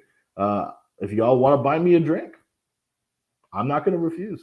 Yeah, I didn't say this so far yet, but we're going to see. Might bring some Mavs tickets with me after the Boomer Jack. We might be giving somebody might be going to a game this a Mavs game either Friday or Saturday night. So not only are you going to meet us, including Tovash, because Tovash is a draw, you're going to be at Boomer Jacks with other Cowboys fans celebrating and watching this game and being live for our post-game show, getting to know us. But you're telling us we're going to have some Mavericks tickets as well? Yeah. Let me give away two. I'm going to be giving away some Mavericks tickets. So yeah, Thursday you need to be with us. You need to come to Boomer Jacks. You need to come to Boomer Jacks. There's a possibility I'm going to be giving some Mavericks tickets away. I love this because the Mavericks are going to play Friday and Saturday night. I'm going to see if I can get us some tickets. Let's do it. All right, man. You can follow me at FrontRunner88 on Twitter. You can follow the show. It is business. I'm sorry. Follow me, Walt Chisholm, on Facebook. You can follow the show. It is business on Twitter. It is business DFW on Facebook, and of course for the gram, best.for.businessdfw. But most importantly, where should they find us at? On YouTube, bFbdfw, all over our social media pages. So links to our Facebook our YouTube page. Subscribe and put up the notifications. Do it now, because guess what? You need to be part of our YouTube family. If you're not, then you're really not our friend. All right, so we'll be back tomorrow night with Mavs Pelicans post game show, and then we'll be live to Thursday night at Boomer Jacks in Arlington. I think I still have the address up here. The address is 522 Lincoln Square, Arlington, Texas. Right off Collins. You can't miss it. Can't miss it. I can't wait to be there, Walt. Yes. Are you going to end the show now? Yeah, I'm sorry. Somebody just sent me something. I was like, you look like you froze, and I was like, No. Hey, keep your feet on the ground. Keep reaching for the stars. Always do what's best for business. If we don't see you around, then we'll see you around. Stick around real quick, EA.